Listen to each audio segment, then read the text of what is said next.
Round one, fight!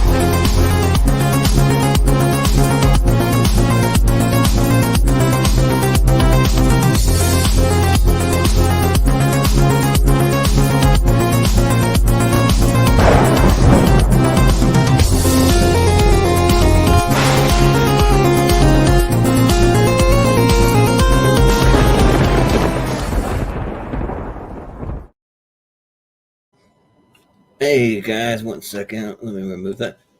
Hey, how's it going? Welcome to Tournament Fights. This is episode number 19. Coming at you with another horror-themed episode for the month of October. We've been trying to do one a week here, roughly. And so tonight it's going to be best supernatural horror movies. We're going to put them in the tournament of 64 and see which one comes out on tops. And we're going to determine the best supernatural horror movie of all time, or at least the favorite of the panel. So, I mean, anything's possible here on Tournament Fights, as you will see. So I'll go ahead and introduce my guests for this evening. First off, I got my co-host, Austin Pez. How's it going? Shh. Hey, did you hear something, Jordan? Wait a minute, I'll be right back. I'm going to go check it out. Okay. Like some loud banging noise? Oh, wait a minute. No, it's just my upstairs neighbors who don't shut the hell up in the middle of the night. Sorry, no ghosts here, Okay. just shitty neighbors. Proceed. Nice. Yeah, and then we have one of our other co-hosts back after working a lot of hours at work and not being able to figure out the schedule till now, but we're happy to have him. We got Chris Scott, the Casablanca kid. How's it going? What's up, guys? So Ooh. I just assumed you guys could hear me okay. Can you hear me okay? Yeah. Yeah. That's awesome, Mhm. guys. So You're I'll be coming loud and using clear. the wireless Sony then. Awesome. Yeah. Mm-hmm. Good. Yeah. Perfect. So it's nice to join you guys to talk about some great supernatural horror movies. Yeah. Mhm. We're excited for it. So a couple other guests we have next up. We have Evan Bushkar, the gold leader. How's it going? How are we doing, folks? I would be remiss if I did not bring up how violently I disagree with Jordan's opinion on the Texas Chainsaw Massacre. That's right. One of the greatest horror films of all time. I had to say. It caused quite a stir on the show. Yes, Yeah. absolutely. Hey, oddly enough, I told him to watch Texas Chainsaw 2 because it's more of a over-the-top comedy, and he loved it. So go. I need to figure. watch Yeah. that one actually. The first one's so Yeah. Like, I love that one. Yeah. The second one's great. It's like yeah, Gremlins to Gremlins 2. Yeah, like with Yeah. Gremlins 2 kind of being a parody of the first one. Yeah. Right. No, really silly and over the top. Yeah. Mhm. But certainly not. At least we have the Zack attack. Zack Burkett. How's it going? They're here. He's certainly Here we are. he's certainly leased. Mhm. Don't let anyone lie to you. Yeah, shut up. Yeah. No, I'm super excited to be here. No way. And Austin, never say I'll be right back because you won't be back. Yeah, it's true. I almost wasn't. Yeah, whenever you answer that knock at the door or you think you hear something. Yeah. Also, Yeah. Texas Well, if I Chainsaw. hear anything, I'll make sure I just go look at it instead of staying safe. You Yeah. know, just go check it Don't out, listen go to see the what's going strange on, noise. and go towards it.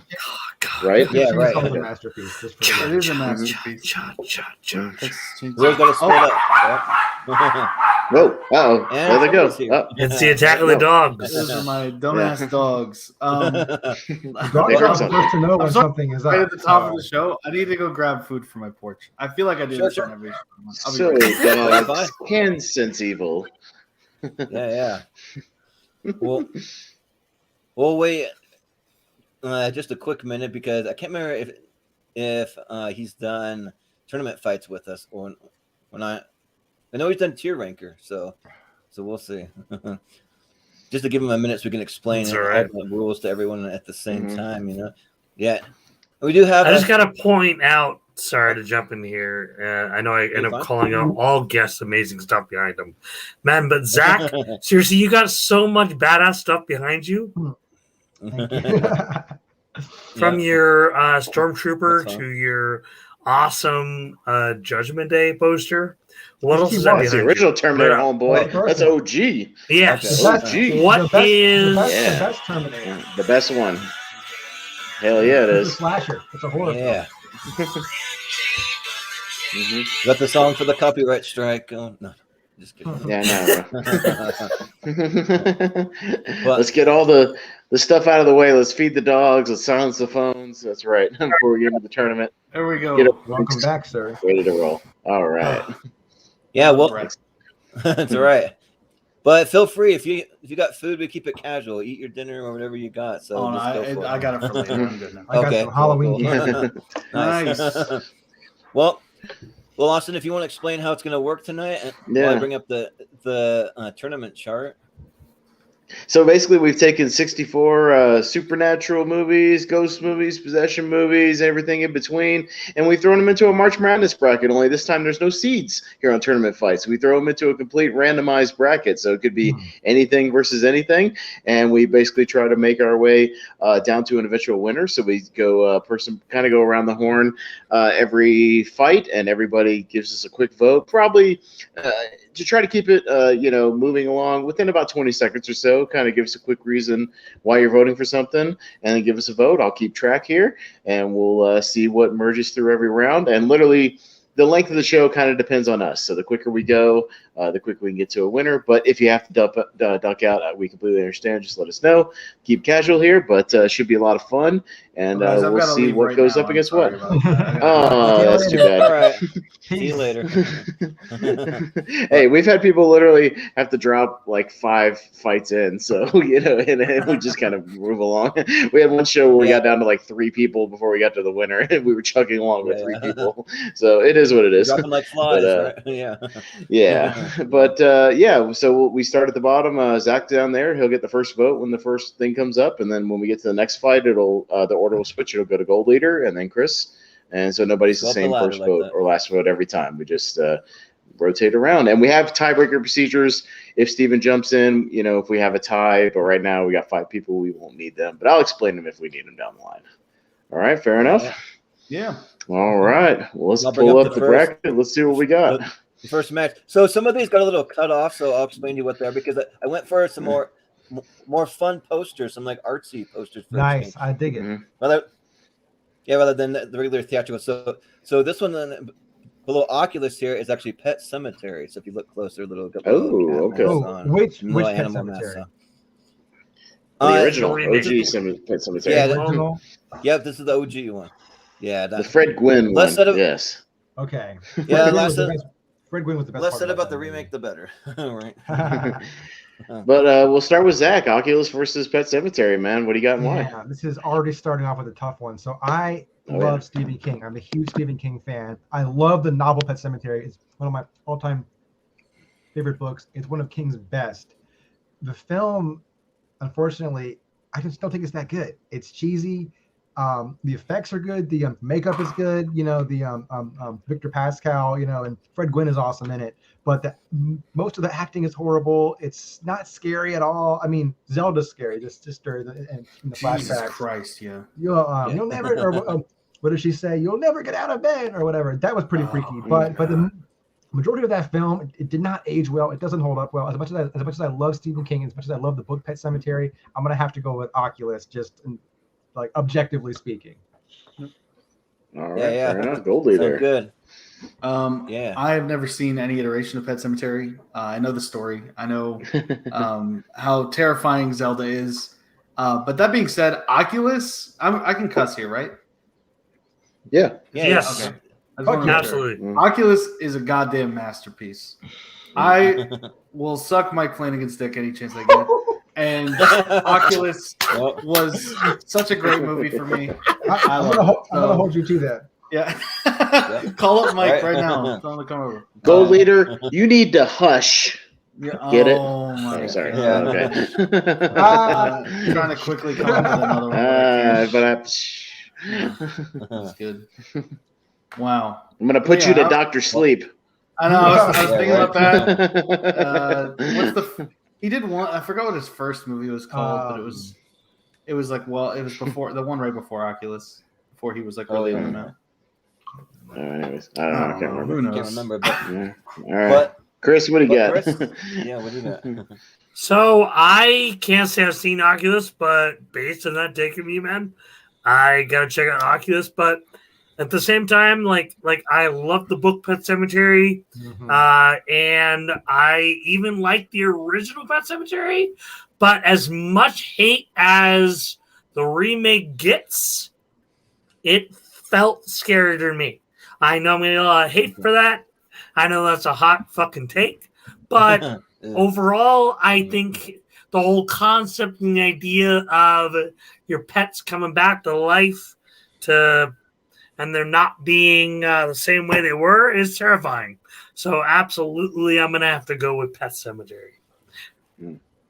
All right. All right. Austin, what do you got? If I could take elements of both the Pet Cemeteries and like mishmash them into one, it'd be like a really good movie. Because I like bits and pieces of each one, but I don't like pieces of each one. But on the other hand, Oculus is one of the most underrated horror movies of the 2010s that still needs to be seen. It's great. Flanagan's awesome. So I'm much more inclined to rewatch Oculus than Pet Cemetery. Yeah. And for me, I'm a huge Oculus fan. Like, I only saw this movie this past year for the first time, and it was freaking awesome. Not to mention that I have a huge crush on both Karen Gillan and Katie Sackhoff, so they're both in the movie together. So that's nice. But yeah, like it's just really creepy. Kind of what this mirror kind of does to people. Kind of like they're just sent in the madness whenever they're in proximity of the mirror. It's a lot of fun. And at Pet Sematary, the original one, it was fine. Like I didn't love it. I didn't hate it. It was just okay to me. So yeah, I'll go Oculus. All right, 4-1. Oculus is going to go through to the next round. Moving on. All right. So next we got the Haunting in Connecticut going up against Devil from M. Night Shyamalan. So. Well, he produced it. I don't think he directed it.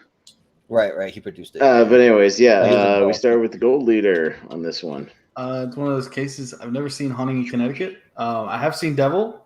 It was pretty neat. It was a fun, like, one-time watch. So I'm going Devil. Yeah. Chris, what do you think? Surprise! I hate M. Night Shyamalan, so yeah, the Devil loses right away. The Haunting in Connecticut, I think I remember watching it, but it didn't really stick with me. But just because M. Night Shyamalan's involved with the Devil, I got to go with the Haunting in Connecticut. Sure, yeah. Well, Austin, which one you want? Yeah, I prefer my movies and their sequels to make no sense title-wise. Hence, The Haunting in Connecticut 2: Ghosts of Georgia, which makes no fucking sense. That's the real title of this fucking sequel, which I still don't understand. No, I'm not kidding. The Haunting in Connecticut 2: Ghosts of Georgia. Yeah, it makes no fucking sense. So for that crime, I'm going to vote Devil, just because of that reason. Yeah. Oh, by the way, Zack and Gold, you can vote for any reason whatsoever. It doesn't have to be which movie's better. You can literally vote for any reason. I'm going for which movie is better, folks. I'm sticking hard with that one. Well, for whatever reason you want, yeah. For me, I've seen both of these. I don't remember much about The Haunting in Connecticut. I just remember Elias Koteas as like the drunk dad, kind of just at the house, kind of. But that's really the only thing that I really remember. So it really wasn't that memorable. I didn't really love Devil either, but I thought it was a fun time. I mean, the whole thing of people being trapped in an elevator, and one of them ends up being the Devil. So yeah, I'll go with Devil.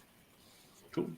Zach, what do you think? So I must admit, I don't think I've actually seen either of these. Okay. I might have seen Haunting in Connecticut, but if I do, I don't remember it, which doesn't speak well of the movie.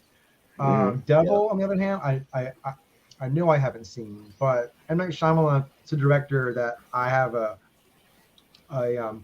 complicated relationship with. I root for him. You know, I want him to do well. He's had hits and misses, but I don't know. I guess I'll say Devil purely because you know I'm pro Shyamalan most of the time, and I want to see him do well. So hopefully Devil is good, and maybe I'll have to check it out now so I can see if it's any good. But I'll go with Devil. Signs is also really good, by the way. Signs was awesome. I mean, the Sixth Sense, Unbreakable. Sixth Sense, yeah. I fucking love Unbreakable. I still have to watch Sixth Sense though. Yeah, I know. Isn't that crazy? Well, I haven't seen Signs. Devil's moving on, so see what we got next. We got Lights Out going up against Casper. Oh, Casper. Nice. Oh, Because it is a supernatural movie. I mean, it's got Hey, it was It one of my does. suggestions. To be fair, I just threw it in there as a kind of a fun one. it's a fun Yeah, I movie. mean, it has a lot of ghosts. It's a haunted house movie. Why not, right? Yep. So, all right, Chris Scott, you're up first. Lights Out and Casper. Lights Out is fun as hell. Just because, of course, it's a James Wan movie, and he's the new god of horror as far as I'm concerned. But Yeah. but it's Casper. That movie has always kind of held a special place in my heart. And whatever her name is hot as hell. So I gotta go with Casper. Yeah. Well, Austin. I might go the same way. Wait. Be clear, she's hot as hell now. She's like 13. She's like this 12 in that so- movie. Yeah, right. Be careful. Okay. I'm trying not to get Careful, you yeah. canceled. Yep. Okay. Can we just back? Yeah. Too late. Everyone It's out there. Pretend you did. Strike that. Yeah. Oh my god. Like Willy Wonka, He's right? done. folks. Bill Pullman is awesome. Yeah, Yes, right. Bill Pullman's hot as hell. Yeah, right. Hey, Bill Pullman- There here. you go. Bill Pullman is What great. Chris He's actually the said is Kathy Moriarty is kind of oddly sexy in that movie. Yes. And she's a fully grown adult. So, Yes. Yes, that's what I'll go with Casper because Lights Out didn't hold up as well on the second viewing recently when we did it for 1 hour tier maker. So I'll go Casper.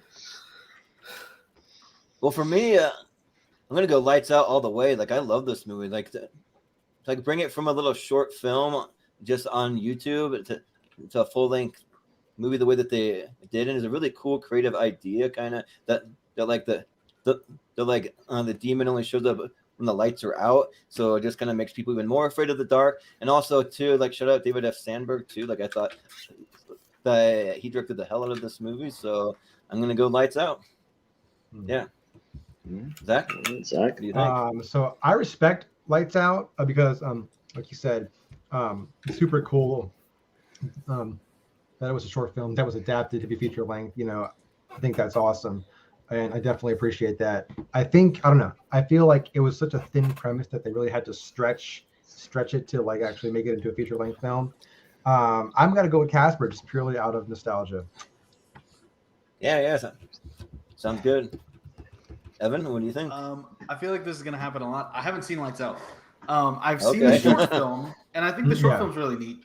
I think the visual in the short film of when you first see that silhouette in the hallway, bone chillingly horrifying. I hate it. I love it, and I fucking hate it. Yeah. And so I want to watch the movie. I've heard it's actually not that bad. I just watched perfect date Casper for movie. the first time last week, 2 weeks ago. Oh, And wow. it is super charming, super fun. Bill Pullman is a dreamboat. Such a dreamboat. That's a great movie. I'm going Casper on that one. Hey, Bill- all right. Bill Pullman is the Casper hottest it is. president to ever. Yeah, Yeah, He's so he is. Yeah, he's right? so just Never- cool. He's the never lead our cool dad country. in that movie. I love Today is Yeah, the 4th right. of July. Not go easy. Not from tyranny, Not go easy that long night. but from annihilation. We are fighting for our right to live, to exist. Anyway, I can do that whole speech. I'm not going to do it right But up now. next, we have Shudder going up against The Curse of La. So I don't know if you liked either one of these, but you got to pick one. So both these movies suck. I'm first. you're first. I don't like either one, but Shudder has Joshua Jackson from Mighty Ducks, so I'll vote Shudder. Yeah, That's literally my only reason. you took the words right out of my mouth, Austin. Mhm. I don't really like either of these movies, but Shudder has Joshua Jackson. I'm a fan of him, so I'm gonna go Shudder. Yeah. Zach, what do you think? I haven't seen either one of these, but I was recently I visited Mexico, where La Llorona is a popular urban legend, and people there actually are afraid of the myth of La Llorona, which is pretty interesting. So I'll just purely based off of that, I'll go with La Llorona. But I haven't seen either one of these. Yeah. The legend Evan? of La Llorona is super creepy.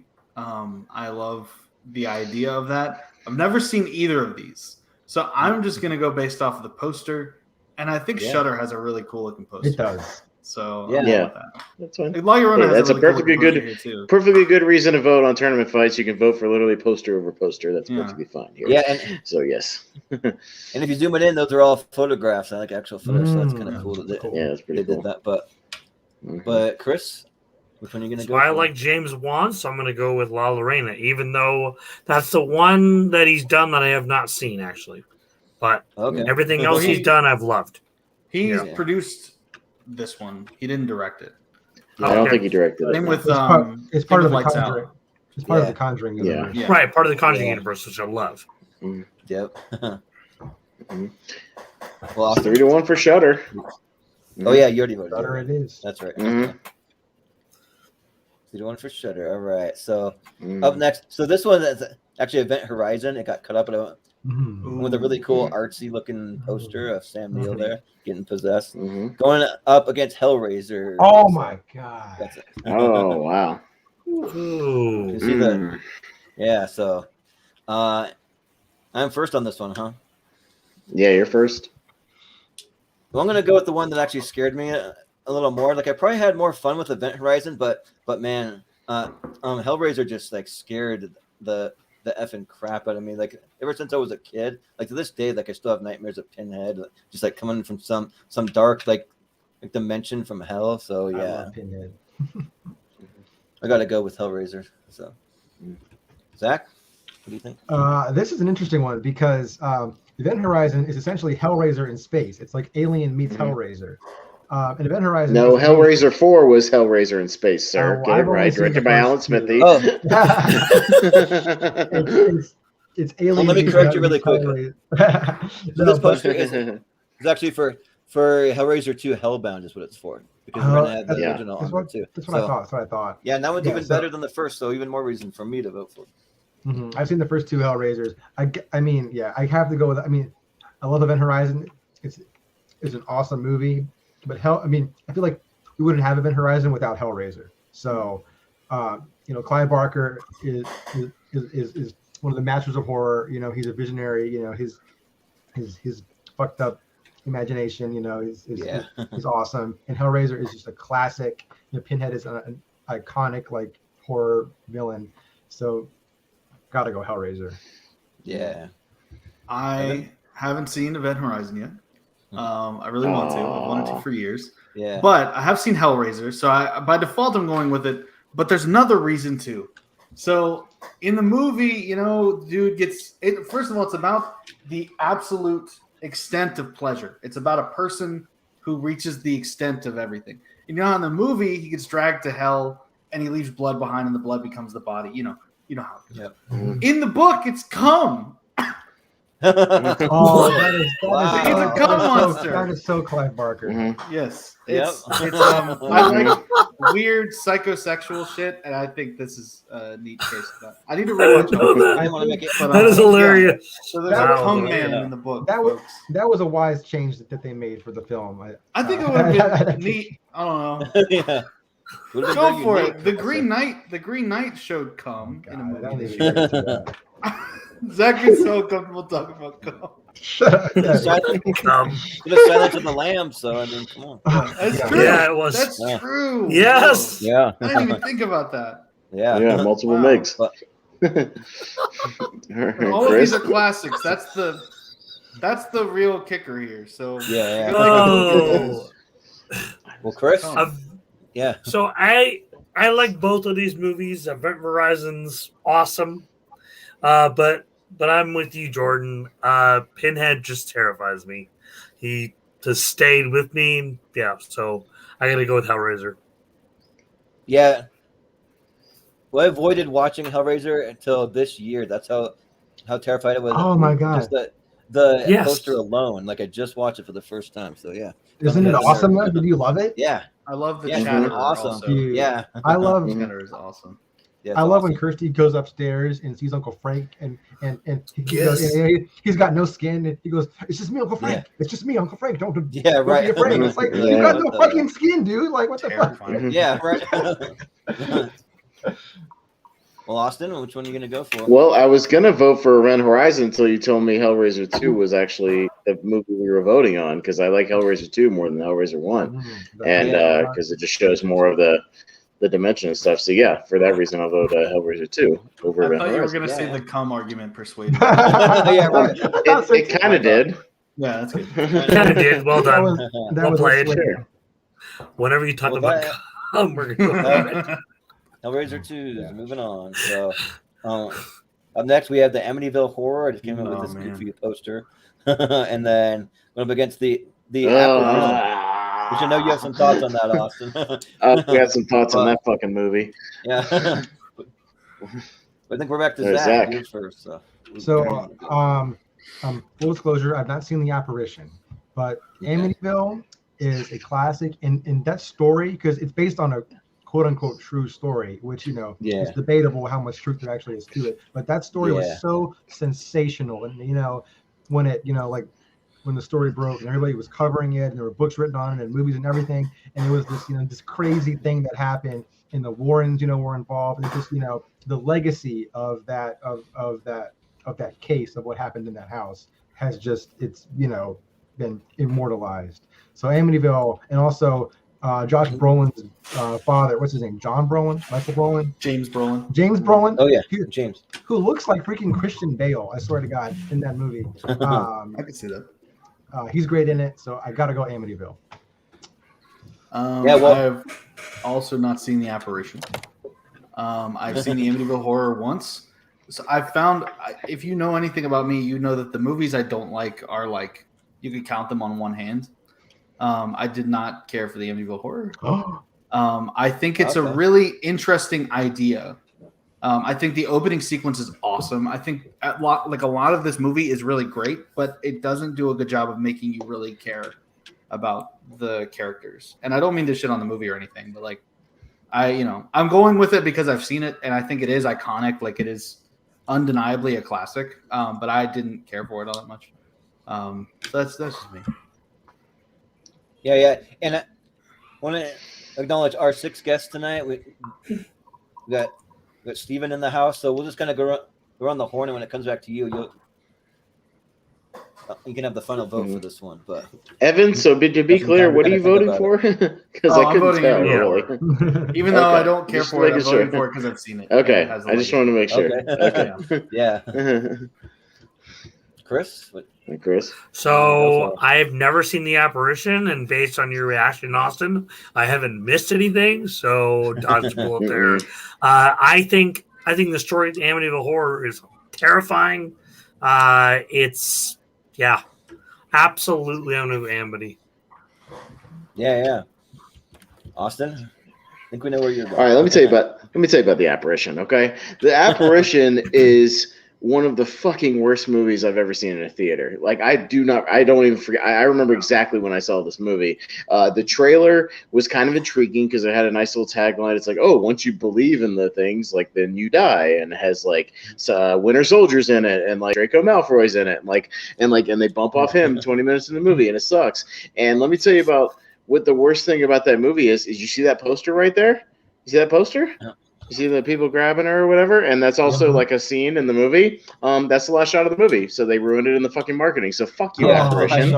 And fuck any movie that does that, just like Quarantine, that does that bullshit and puts the ending scene in the fucking trailer. So Apparition sucks. And I'd rather take the Amityville Horror, which is kind of boring, and I don't really like it that much, but at least it's got Pauly from Rocky, and I'd watch that anytime over the Apparition, which sucks balls. So fuck the Apparition, and Amityville Horror wins. Yeah. Well, for me, I don't hate the Apparition that much, but I'm not going to say that I really like it all that much either, though. And the Amityville Horror, like, it's one I kind of feel the same about. Like, I don't really love it. But I don't dislike it. So like, this one's kind of tough just because they're both kind of meh movies to me. So, but probably in front of me, I'd rather watch the Amityville Horror over the Apparition. But like. The Apparition, though, like, it depends. Like, some people love it, some people hate it. Like, just because, like, it's just kind of fun, like, the way that they kind of do the like demons for me. Like, she's kind of floating all over the house, like going up the wall, doing some weird things. For some people, that's like atrocious to watch. Some people might into that sort of thing. But and also Ashley Green is like super hot, like running on her underwear the whole time. So there's that too. But I'm gonna go with the Amityville Horror for me. So, Steven? This will be your first vote. So I'm assuming we're talking about the original Amityville Horror, not the remake with Ryan Reynolds.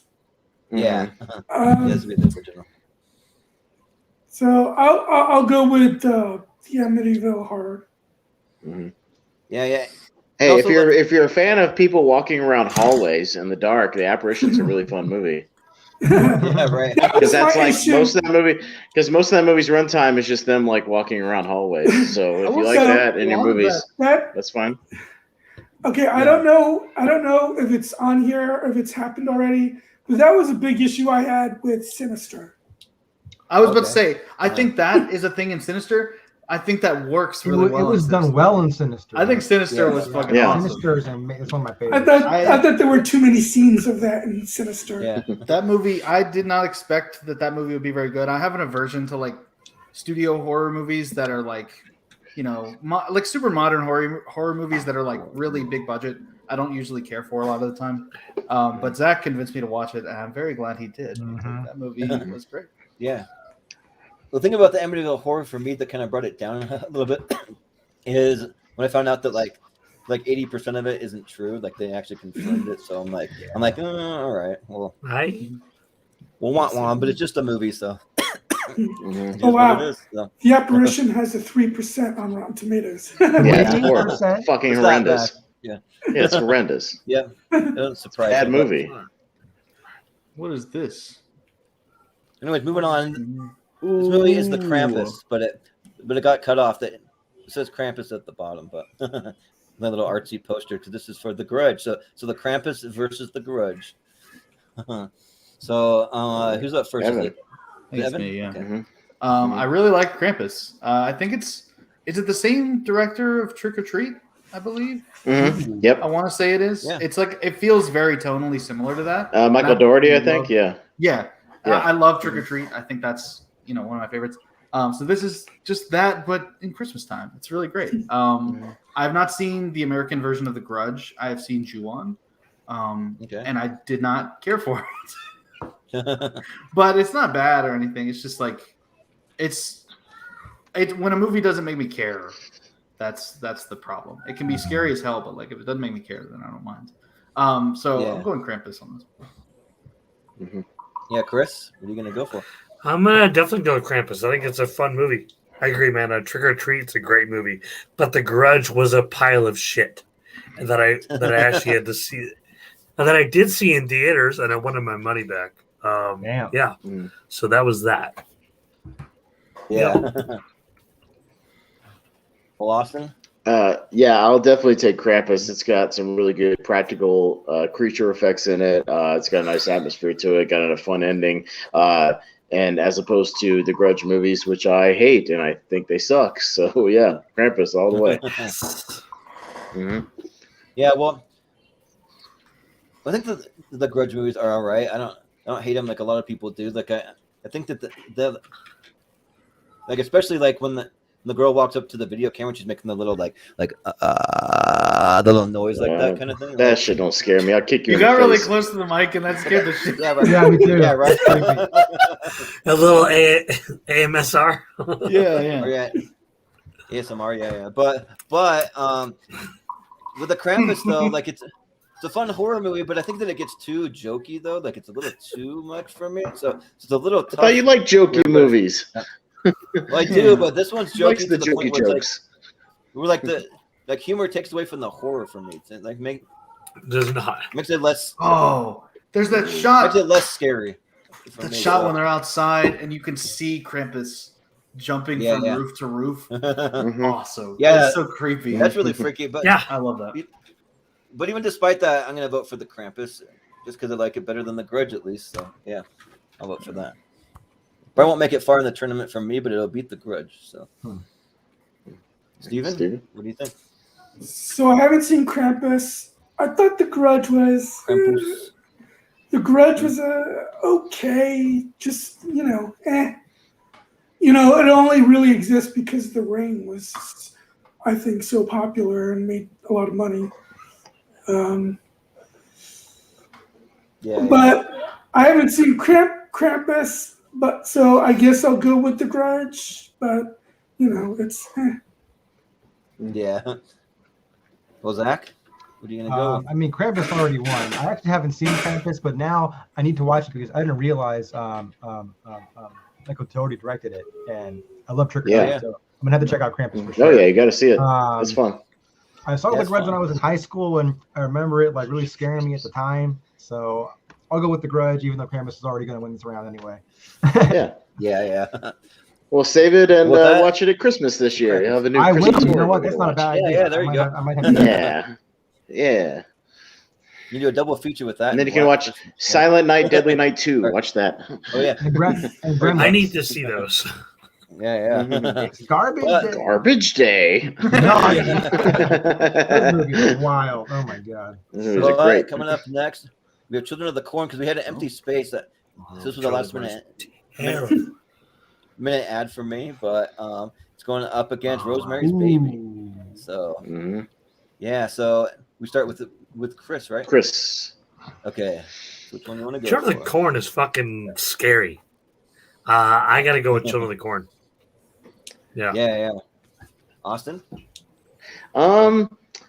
I'll probably acknowledge that Rosemary's Baby is the better movie, but as a personal bias, I've met several of the Children of the Corn, John Franklin and Courtney Gaines, and they were awesome. So I'll vote for Children of the Corn. That's cool. And I got pictures with them. So yeah. Fun fact: Courtney Gaines in Children of the Corn is the same guy in Back to the Future that at the dance goes, "Scram McFly, I'm cutting in." That's it. Oh, yeah. Oh, wow. Nice. That's cool. Well, I have never seen Rosemary's Baby, so that's a blind spot that I gotta see. But I've seen Children of the Corn. I've only seen the first one, but I mean, it really freaked me out. Yeah, like I don't want to go in cornfields after that. Like every time I'm in a corn maze. Last weekend I was actually in a corn maze in it, and I was thinking about the Children of the Corn most of the time. So yeah, I'm gonna go 100%. Yep. Oh, I mean, I've also met Linda Hamilton. She gave me a kiss on the cheek too. So 3 people from Children of the Corn. I forgot about that. Yeah. So, yeah. Linda Hamilton. Yeah. Nice. Oh, that's right. Yes. Yeah, she's in it. Steven? The only Children of the Corn movie I saw was one of those straight-to-video sequels, the one that had Naomi Watts, and she's the only reason why I even bothered watching it. Yeah. I think that's number 5 because Charlize Theron's at number 3. Henry Cavill's in like number 6. Yeah, there's some weird ones in there. Yeah. How weird! I didn't know that. Some good people in some of those movies. Yeah, they're all bad though. I'll go. Yeah, it wasn't that good. But so I'll go with Rosemary's Baby. Yeah. Zach? So Children of the Corn is creepy as hell, but Rosemary's Baby is a classic. It arguably spawned the entire supernatural, demonic, like subgenre of horror, and it's part of the unholy trinity: Exorcist, Omen, Rosemary's Baby, and it's also one of the best books I've ever read. It is a just master class in like paranoid suspense, conspiracies. Like you're not sure, is it in her head? Is it really happening? Is she crazy? What's going on? It's just, I don't know. The book was a page turner. The movie, was super suspenseful and intriguing, and that ending reveal is just like so shocking. And I feel like without Rosemary's Baby, we wouldn't have a lot of these films of this genre. So I got to go with Rosemary's Baby. Yeah. I have somehow missed out on both of these. However, I've met the Antichrist, so I'm going Rosemary's Baby on this one. All right. You have? He's met the actual in the Antichrist flesh. himself. Yeah. Okay, cool. All right. So Rosemary's Baby? He told me no, we have a tie. Oh no. What's the tiebreaker? Oh, I'll just switch my vote. Children of the Corn. Oh, so, No. Hold on. We have a tie. We have tiebreaker procedures. So how the tiebreaker works is the tie-breaking vote, one person will get the tie-breaking vote. It rotates just like our other votes do. So we start at the bottom. We start with Steven. Steven will have the tiebreaker vote. But the thing with the tiebreaker vote, you don't have to stick with what you originally voted. You have the power to pull a little swerve, a little switcheroo. So you can vote for whatever you want, essentially. So, Steven, you got the tiebreaker since you're down at the bottom. And you muted yourself again. Come on, you silly goose. Well, I don't know if the children can be heard in the background, so that's why I did that. Okay. Have you checked the children? Have you checked the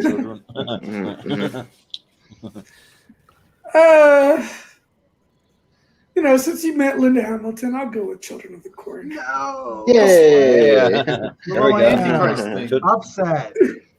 Children of the Corn. All right. How? Yeah, that's the upset right there. So, coming up next, we have the Skeleton Key going up against Insidious. Okay. Okay. All right. Man. It's you, Austin, right? I'm up first. Yeah. Skeleton Key was a little. I didn't see it in theaters. I think it got a little overhyped. Oh, it's a crazy twist ending. Yeah, it's not that crazy. On the other hand, Insidious was fun. And it's still pretty fun. I'm not so big on the sequels, but if we're talking about the original, I'll vote for that one. So I'll vote for Insidious. Yeah, and this one's easy for me because Insidious is my favorite horror movie of all time. I freaking love Insidious. I'm a huge James Wan fan. I love the whole world that he was able to create, like going into the further and seeing the whole world that he built with all the different demons and ghosts and things that are in there. And then the freaking the Fireface guy that looks like Darth Maul, just like falling on the walls, and like when he pops up behind Patrick Wilson, it like really freaking terrified. I mean, even though it was in all the trailers, like it still like scared me when it came up because I knew it was coming. So I'm like grabbing on the armrest. I'm like, it's coming. I know this scene's coming. So yeah, but yeah. So I got to go with Insidious, and the less said about the sequels, the better. Yeah, I'm not a fan of the sequels, but the original is great. So yeah, I'm going to Insidious. Steven? I actually really love the second Insidious. I thought that actually gave Patrick Wilson a cool role that he, very opposite of what he gets to play in the Conjuring movies. The first Insidious is okay. I like the second half of the movie a lot more than the first half because the first half is kind of a Paranormal Activity ripoff. It's better than Paranormal Activity, but it's still not that great to me. True. But it does get cool in the second half, especially when he goes to get his is it his son or his daughter? I can't remember because it's been a while since I've seen the movie. Yeah, his son that gets pulled into the further. Yeah. Yeah. I'll go with this. I did actually really enjoy the Skeleton Key, so I'll go with that. All right. Zack, what you gonna go for? I love James Wan. I think he is one of the best modern directors working in horror today. I love Conjuring, Saw, Malignant. Insidious, not one of my favorites of his. I think it's a little overrated, whereas I think Skeleton Key is super underrated. I love the Skeleton Key. I think it's a fun, twisty, turny kind of movie. I gotta go Skeleton Key. Yeah. We could have had Key versus Key if we had said the Skeleton Key versus Insidious, the last Key. Oh, yes. Oh yeah, right. Yeah, right. Two Key movies. Yeah, right. Yeah, I'm going Skeleton Key. I also really like the second Insidious. I like the first one a lot too. I think there's some really good creepy stuff in that one. I've never seen Skeleton Key, and I like James Wan, so we're going Insidious. Yeah. Chris? This is really tough for me because I love James Wan. James Wan is one of my favorite horror directors. Insidious legit scared the piss out of me, like in theaters. Scared the piss out of me watching it, like during the day. All that paranormal shit he talked about that was just like, no, it felt fucking real. Chris is pissing himself right now. But I'm sorry. You can't see it. Cool kids piss their pants. Come on now. Yeah. But Skeleton Key is one of those movies that, like, I did not expect it. I thought it was great. Like, it was kind of like thriller, horror. It was kind of, I mean, the world was atmospherically amazing. Everyone cast in that movie was incredible. It's definitely Skeleton Key. And yes, the ending surprised the fuck out of me. Yeah. All right. Well, we have another tie, so it moves up. And Zack Attack, you have the tie-breaking votes there. You can man. put through whichever one you say. want. I was gonna go with. I'm gonna It's gonna say break my Skeleton heart. Oh man. Sorry, James. Breaking my heart. I love you. Breaking Insidious. my heart, breaking Sound my heart, Insidious. breaking my heart. Yep. All But right. up next we with the Blair Witch Project going up against. These are the like Conjuring, Mondo speaking of that. posters. Yeah. Yeah. A lot of, These are freaking cool looking posters. Yeah, these are these- Mondo these- posters. These are I sick. think, a lot yeah. of alt posters. So yeah. But who's up first? Is it? The original Conjuring. Okay, Jordan, you're up. Tough one. All right. Well, this one's kind of tough because, like, I remember my whole entire theater going experience to go see the Blair Witch Project. Like, when it came out, like, people actually thought that it was just like a real thing that actually really were happening to these kids out in the woods. But so, like, it's pretty influential, and I'm someone who's actually much more of a fan of the Conjuring 2 than the first one. So actually, I'm going to go Blair Witch Project here. So, Steven? Well, I love both Conjuring. Well, actually, I mean, I love the first one and the second. The third one I think is all right too, but the first two are definitely the best. If this were the Conjuring 2, I probably would definitely go with that. But I'm going to go with the Blair Witch Project, which is, I think, a modern classic and just all around great. One of the found footage movies that is, masterfully executed. Yeah. Zach, what are you going to go for? This is such a tough one. So Yeah. Blair Witch was, game changing, hugely influential. It birthed a whole subgenre of, found footage films, and it was so profitable. It made so much money on such a small budget, and it really, it changed the landscape of horror and like low budget filmmaking. And also, fun fact, it was filmed in Seneca Creek State Park in Maryland, which is like 15 minutes from where I grew up. And I've been to that park where they filmed it. It's like one town over from where I lived most of my life, which is pretty cool.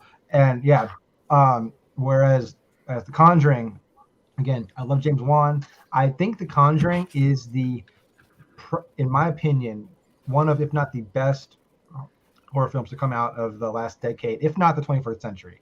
It is like the quintessential supernatural haunted house movie. It has a haunted house, it has a possession, it has a creepy doll, it's creepy music box. It's got every possible horror trope is like crammed into this movie, but it's so well done. And it is a modern classic. I think it's the best to come out, in recent years, and I have to go with The Conjuring. Yeah, that sounds good. Evan, what do you think? The Conjuring is great. It has Peter Gibbons in it from Office Space. I love Office Okay, Space. nice. However, that being said, the Blair Witch Project is like top 10 greatest horror movies ever made. Like, that is an all-out fucking classic.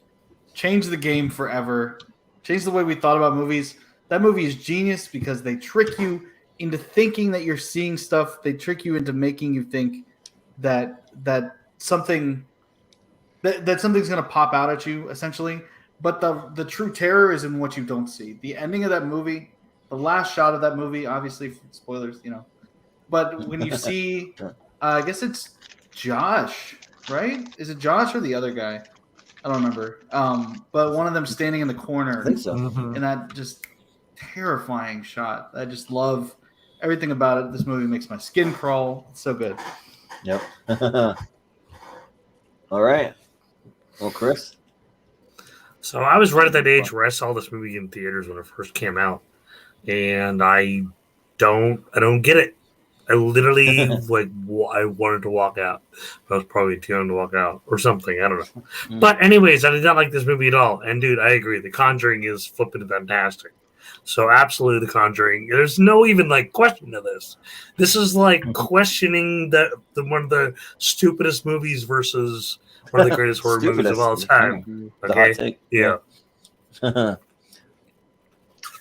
Well, Austin, what are you going to go for? What you think is one of the greatest movies of all time is going to get knocked out in the first round because I'm voting for the Blair Witch Project because it played better than it's ever played for me the last time I watched it for tier rankers. So put through Blair Witch Project 4-2, Jordan. Put it through. Bye-bye, Conjuring. Yeah.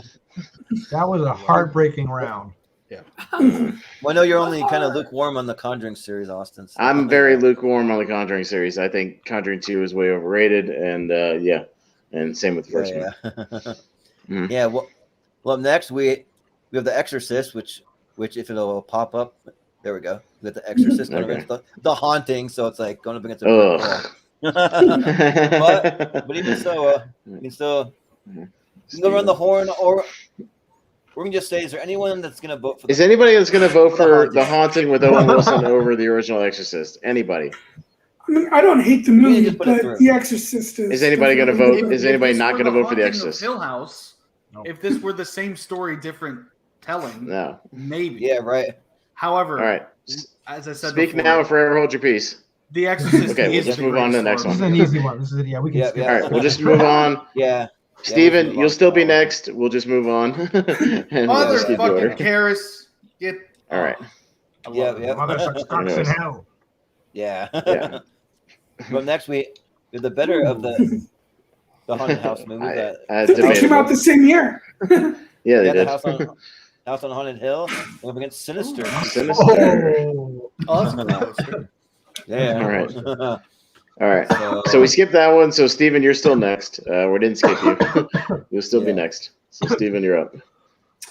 Well, I don't think either of these are great, but I did find House of Haunted Hill to be a little bit more enjoyable, and so that's the one that I'll go with. Yeah. Zach? Zach's gonna go to the clinic real quick, and then he'll be back and vote. I'm good. Yeah, right. I'm good. You'll get a COVID test. Sinister is one of my favorite. So objectively, I do think The Conjuring is the best haunted supernatural film of the 2010s. But Sinister is my actual personal favorite. I love Sinister. The atmosphere, the suspense, the mystery of it. Ethan Hawke is amazing in it, and the whole storyline of him piecing together the timeline of what happened and this connected to that, and this family and this house, whatever, moved to here, and the whole unraveling of the mystery and him seeing Bagul, that demonic figure in all the films. It's so eerie and creepy, and I think it's a good story. It's well acted. It's well shot. I fucking love this movie. I have to go with Sinister. Yeah. Even though I do enjoy House of Haunted Hill as well, but Sinister easily gets my vote. Sounds good. Sinister is really creepy, but also it makes you care. I've never seen The House on Haunted Hill, or just House on Haunted Hill, not The House, I guess. But Sinister was great. I was genuinely surprised by that movie, and I love Ethan Hawke, so yeah, Sinister. Yeah. Chris, what are you gonna go with? I can't speak to Sinister. I've never actually seen it. I just remember all the stuff going around, Sinister is real and all this stuff. So I was kind of avoided it. But based on your review, I'll have to check it out. But A House on Haunted Hill is great. It's a fun movie. Yeah. Austin? Sinister by a mile. Nice. That's all I have to say. Yeah. Well, I've never seen The House on Haunted Hill, so because that year I had a choice to go see House on Haunted Hill or to go see The Haunting. I saw The Haunting and it was horrible. Ooh, so wrong maybe kind of not even want to go back and see House on Haunted Hill, even though it was probably miles better than it, but I still haven't seen it. So, but I have seen Sinister, and Sinister is awesome. That the demon Bagul is really creepy. So yeah, I'm gonna go Sinister. Bagul for the win. Ooh. Yeah. So That it? And Vincent D'Onofrio literally phones it in that movie. Literally. Screen. Really? Oh, yeah. Literally. He zooms it He in. FaceTime phones it in. Well, next we have Jennifer's Ooh. Body going up against Phantasm. Phantasm. All right. Mm-hmm. So, All right, Mr. Well, Zack, Zack is up. you're up first.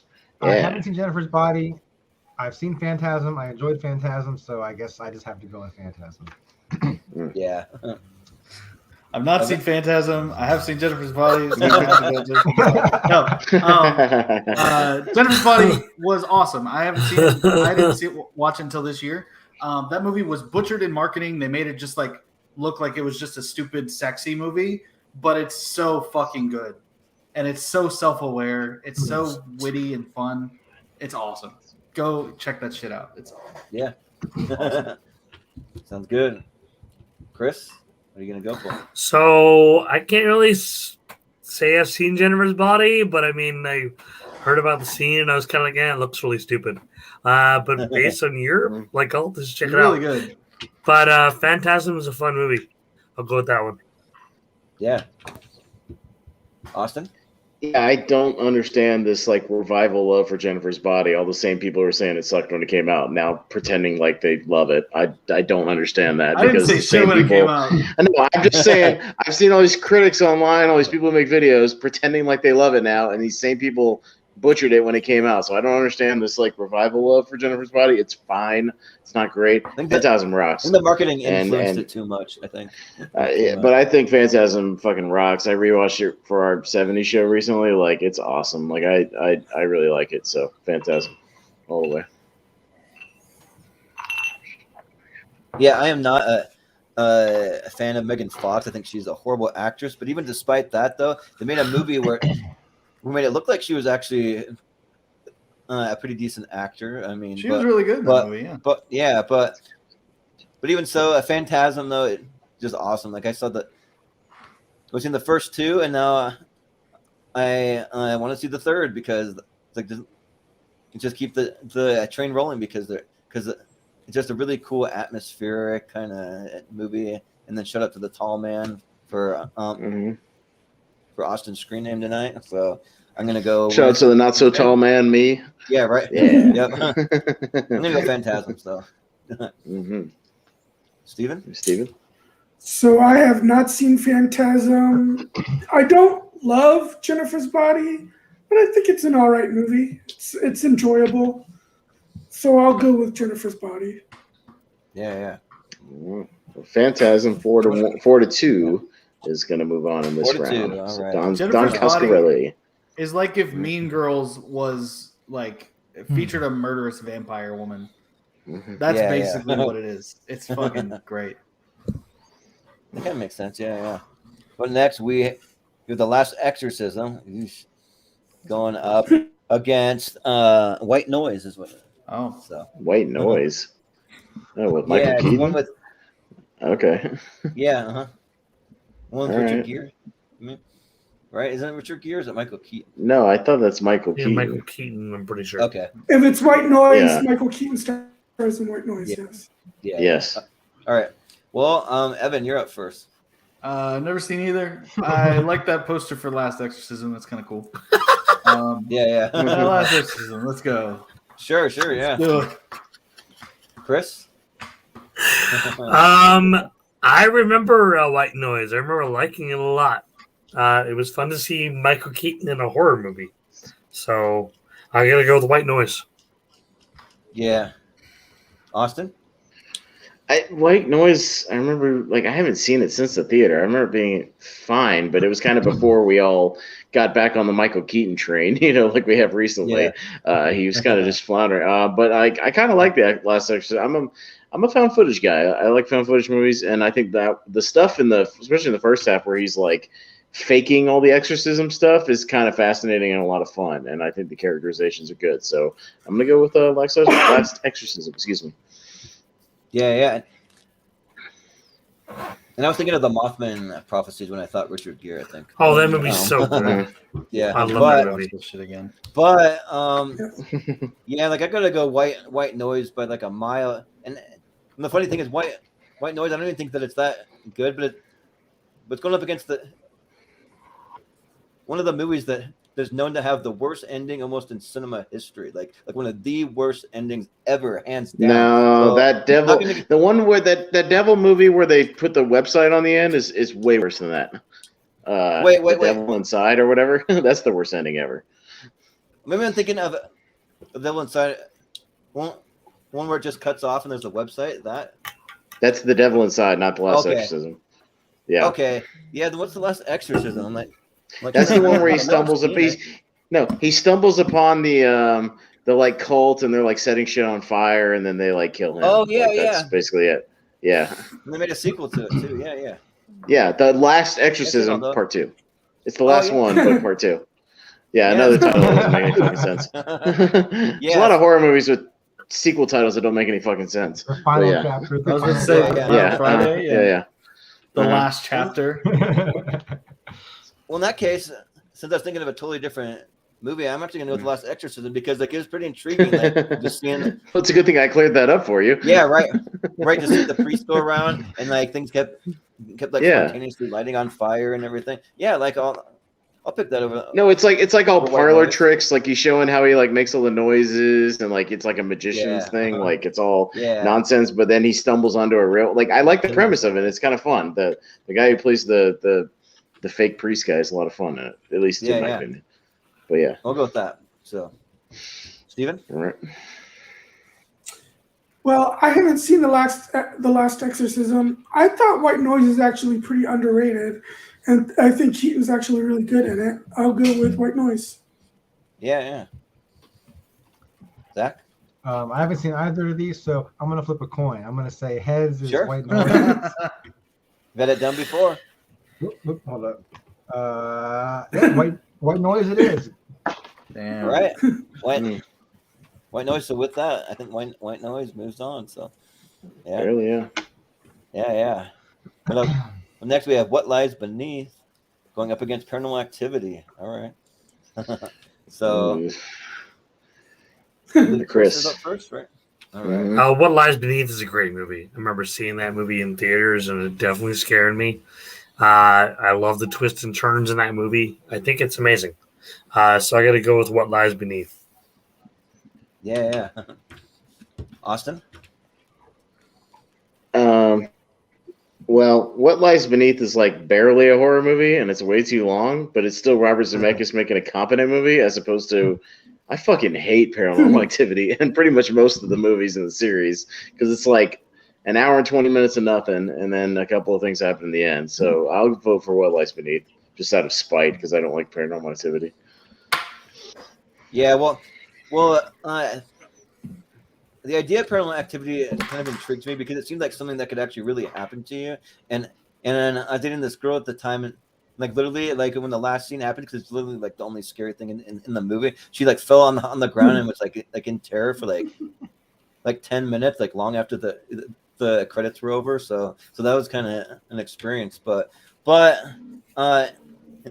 also, What Lies Beneath, I don't even remember anything about it. I know I've seen it, but it's been so long that I don't really remember it. So Paranormal Activity was literally going up against anything else that probably would vote for the other one, but I'm going to vote for Paranormal in here. So, Steven?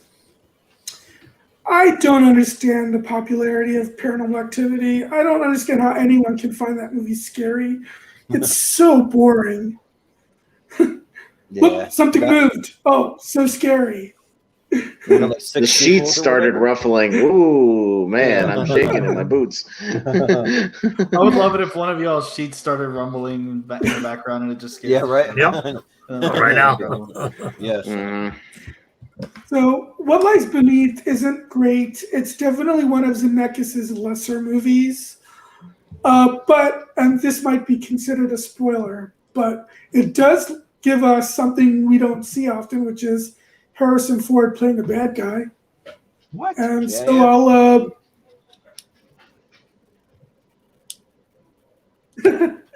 so I'll go with What Lies Beneath. That sounds good. Zach? Wow. So You got?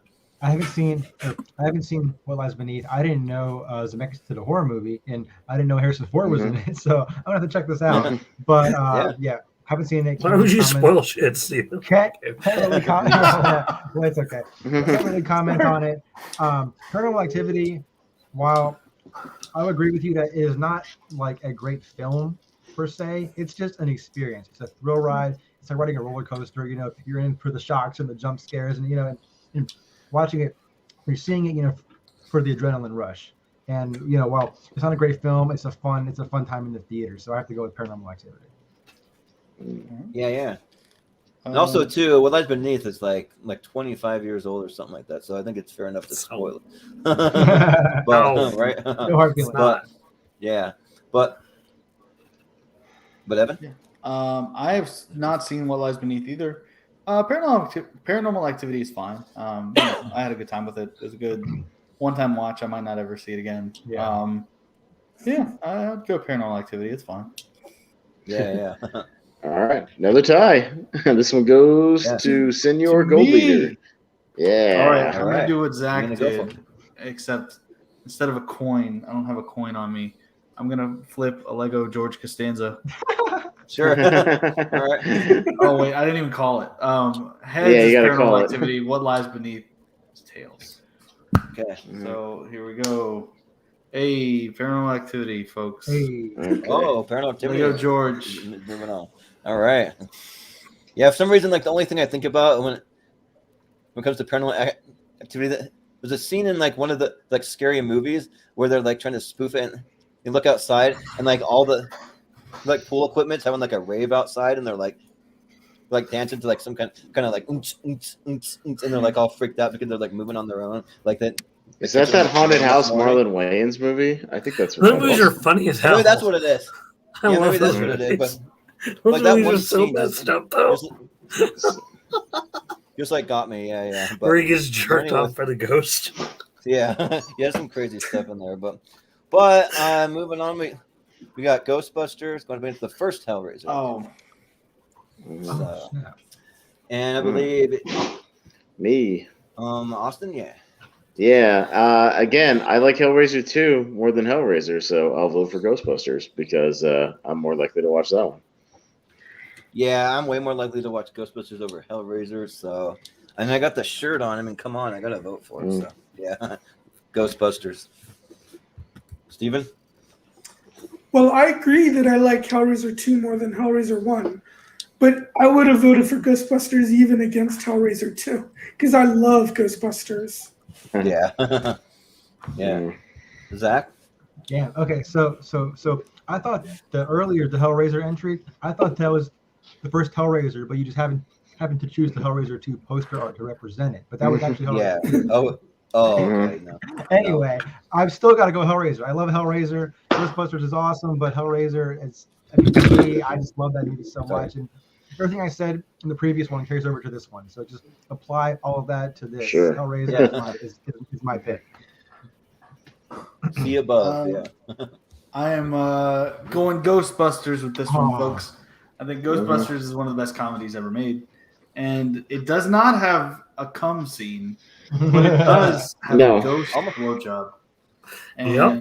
that's good enough for me. Yeah. That is the cornerstone upon which I build all of my movie reviews. Is Right. Is it a ghost blowjob or a ghost Yeah. hand? Is there cum in this movie?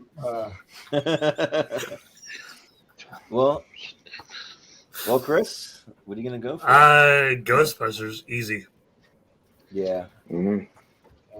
All right. Well, Ghostbusters it is. It's okay. I think Hellraiser 2 still went through in that other round, so Pinhead is still Yes. up on the It board, did. I think, somewhere. Yeah, it So, is. yeah. Yep, we still Wow. got Yeah, it. so Hellraiser is still We're at the end of represented. that side. I prefer the No, first move- Hellraiser, move though. to the I'll other take side. two. I'll take two.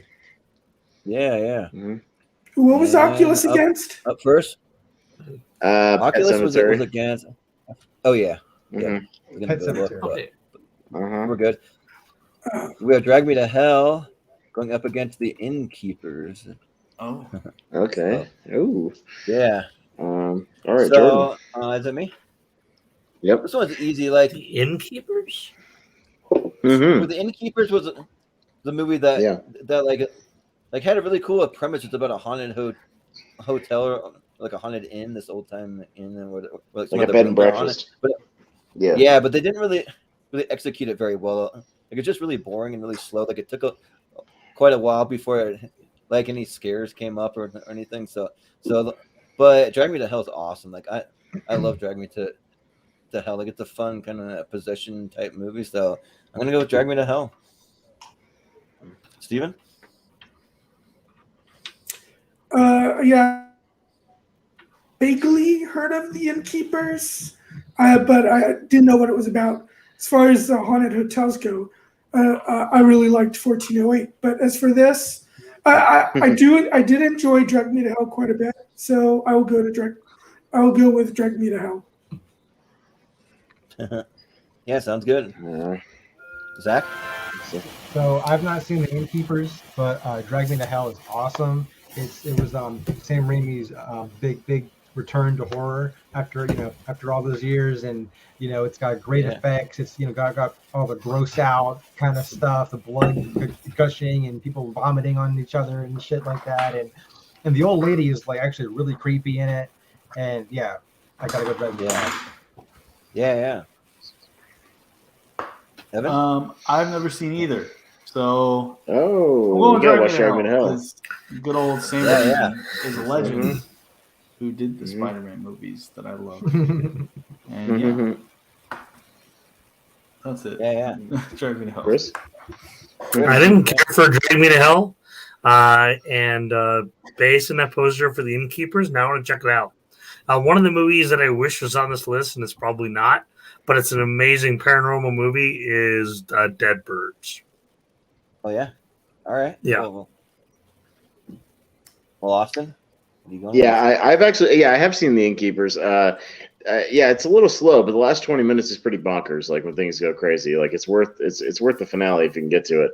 But Drag Me to Hell like rocks. Like I mean, Sam, and it also proves that you can do PG-13 horror pretty well and still have a lot of fun with it. So yeah, Drag Me to Hell.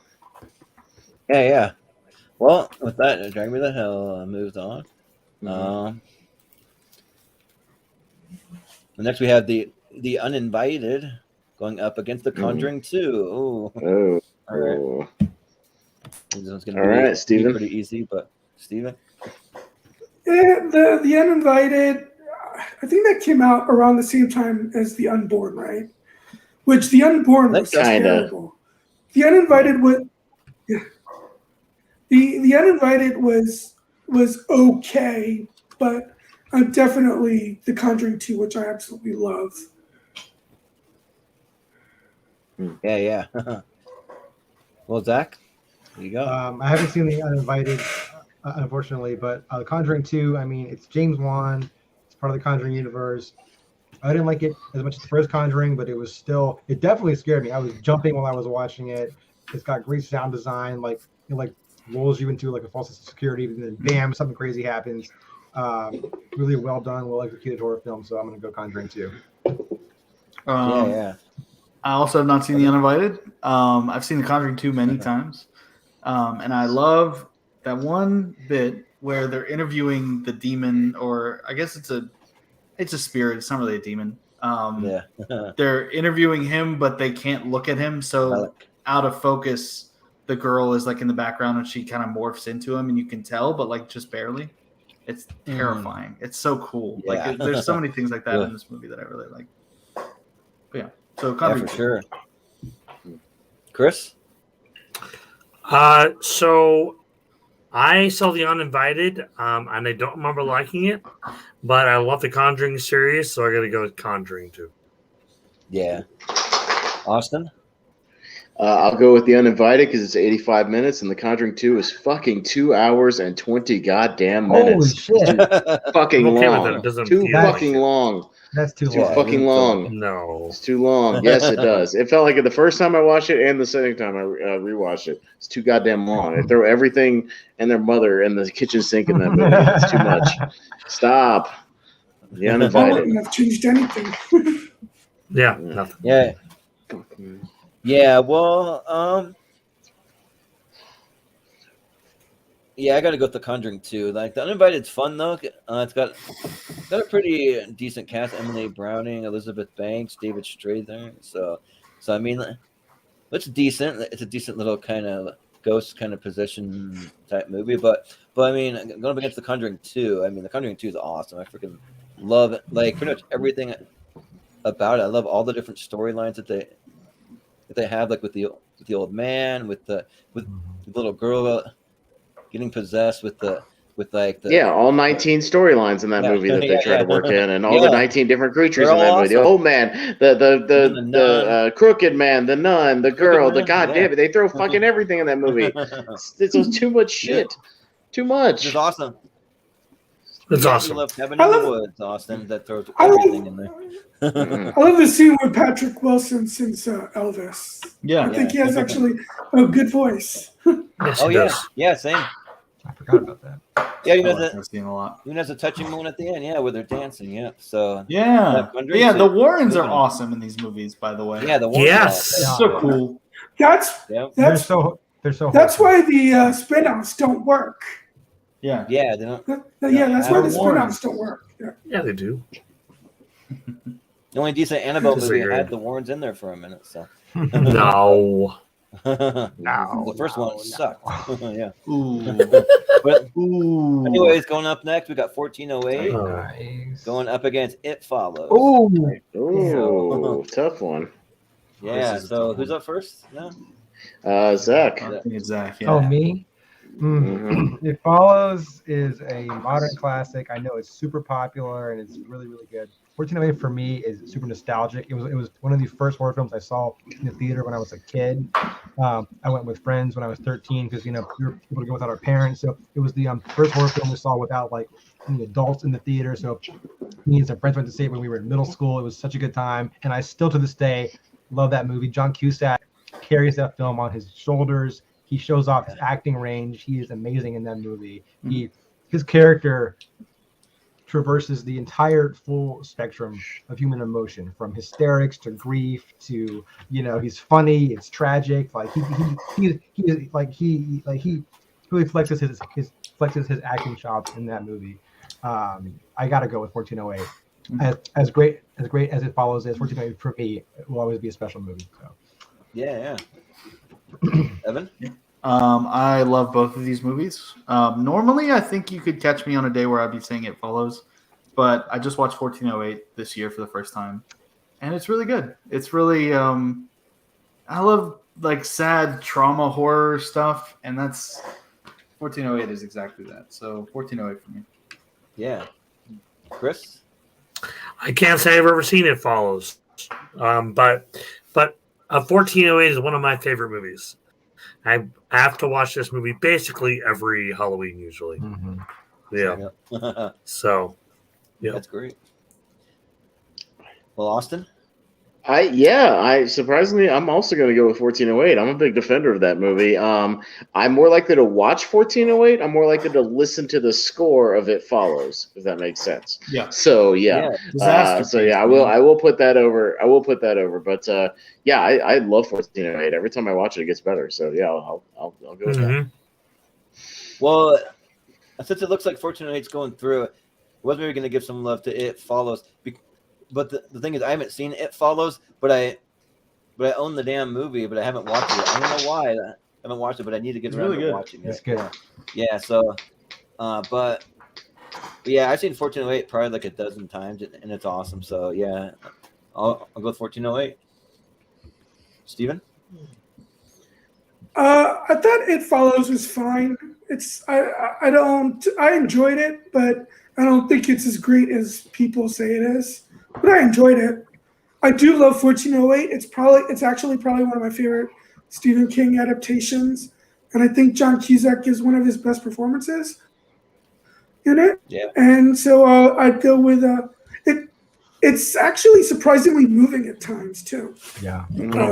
As he's forced to confront the death of his son several times. So yeah, I'll definitely go with 1408. Wow. Please feel free to use our Please please feel free to use our express checkout. Yes. Yeah, right. Behind him. right.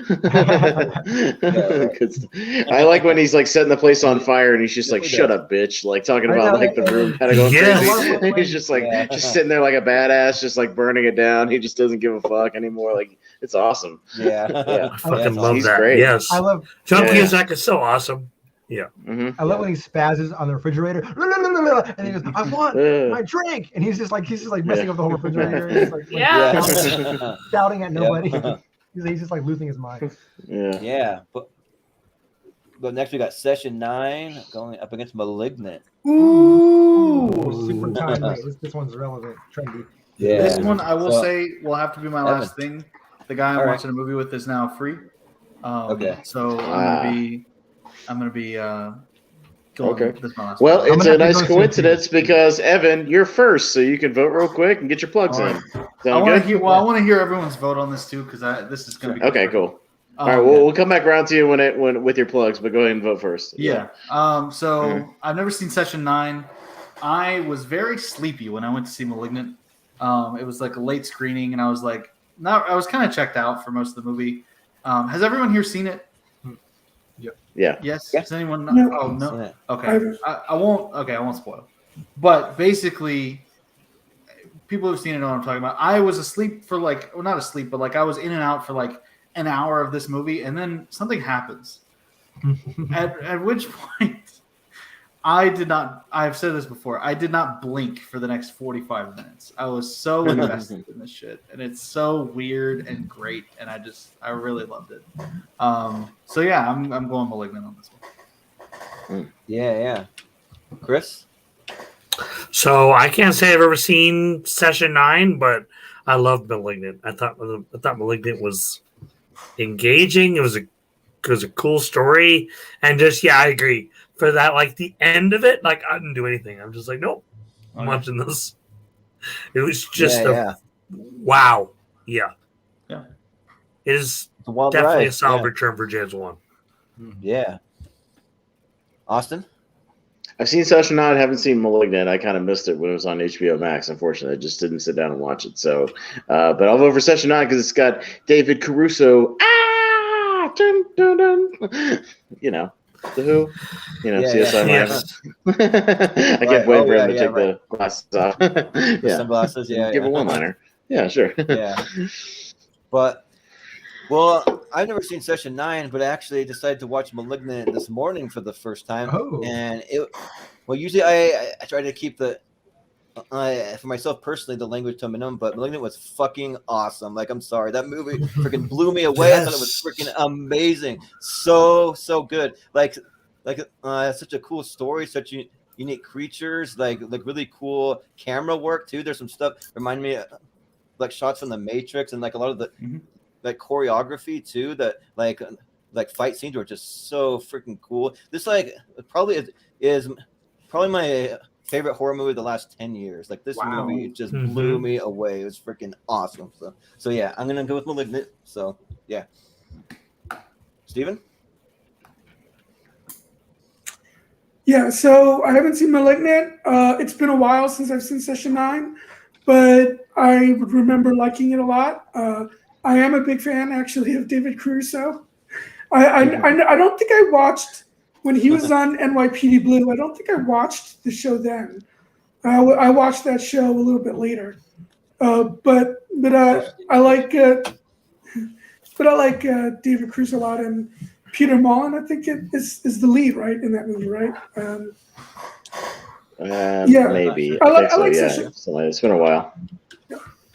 Yeah. So yeah, I'll vote for Session 9. Yeah. Zach? I think I've seen Session 9. I can't really remember. I guess it was pretty forgettable, but I loved Malignant. It's James Wan. It is actually one of my favorites of his, believe it or not. It's it blew me away too. That movie was so wild, and it's like it's over the top and kind of like ridiculous, but like he kind of embraces it. And it's like he's kind of like it's very stylish and stylized, but like he's kind of like self-aware, kind of like he knows it's ridiculous, but he kind of like leans into it. And this movie is just fucking bonkers, and I had such a great time. I watched it twice actually, so I'm gonna go with it. Yeah. Well, with that, let's moving on. So Evan, get your plugs out there, sir. What do you got to talk about? Yes, buddy. Where can we find you? I guess first and foremost, I'm a Schmodown competitor, everybody. So I have a match coming up. I don't know exactly when that is coming out. It is gonna be we're doing a title match. And not a title match. It's the tournament finals. So be looking out for that in the next few weeks, I guess. Everything I do can be on my Twitter, can be seen on my Twitter. I'm a filmmaker. I do cartoons. I do weird drawings time to time. So go check out my work. Go check out my other stuff. It's all there. What's your Twitter handler? Yes, it is big old Evan Bushkar right there. Yep. Okay. Nice. Look me up. I'm gonna stalk you on Instagram. Go ahead. My Instagram has 2 pictures on it, so good luck. But yeah, everybody Just found you. Have a great Halloween, everybody. Have a nice you too. Nice time, good spooky time. Thanks for joining us. You have to let us know what you think of these movies you watch. Absolutely. Thank you, folks. And thank you. Take it easy. See you later, man. All right. All right. I got maybe like 2 more rounds in me, guys. Just a heads up. All right. Okay. Sounds good. Yeah, we'll see what we can get in. So maybe see if we can plow through this side, and then maybe before Zach has to go, if we go quick, maybe we can get through the rest of the side. Just let him vote on these. We can try and speed. Yeah. We have Ouija Origin of Evil over here, going to the Exorcism of Emily Rose. All right.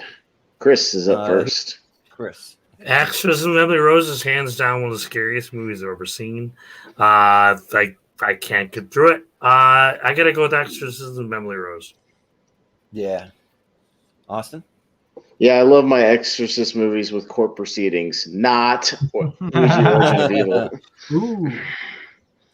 Yeah. I got to go with the Exorcism of my sister because her name's Emily Rose, so I got to go with that. And I'm not seeing any of the Ouija movies because I just heard the first one was so bad I never went to see the sequel. That one's better. The origin one is way better. Yeah. It's directed by Flanagan, the guy who did Oculus. That's right. Yeah. Okay. Yeah, that's right. But yeah, it's way better. Exorcism of Emily Rose, though, I had a really weird theater experience when I saw it because I went with a couple of friends and they kept laughing through the whole entire movie, and I kept telling them to shut up. They kind of ruined it for me. But even so, I've never seen Ouija, so for Emily Rose. Steven? I never really considered The Exorcism of Emily Rose seemed more like a courtroom drama than a horror movie to me. But I like it. I think it's a good movie, and Tom Wilkinson and Laura Linney are They're great. recalling events. So I'll go with Exorcism of Emily Rose. Yeah. Emily Rose for me too. Emily Rose. Scott Derrickson, an amazing director. This movie actually really scared me. I thought it was super creepy. Yeah, that's my pick. Yeah. Well, it sounds like Emily Rose is going. So. Moving on. All right. So next up, we have the Frighteners going up against the Sixth Sense. You can't really see it, but it says Sixth Sense and it's shaped like a six. So yeah. Okay. But yeah. All right. And who's first? I'm up. This is a tough one because I put Sixth Sense on one of the best movies of the '90s, but and I kind of dismissed the Frighteners. But if you were to put both of them in front of me right now, and which one I'm going to pick up and watch, it's going to be the Frighteners. So I'm actually going to vote for the Frighteners. Oddly enough.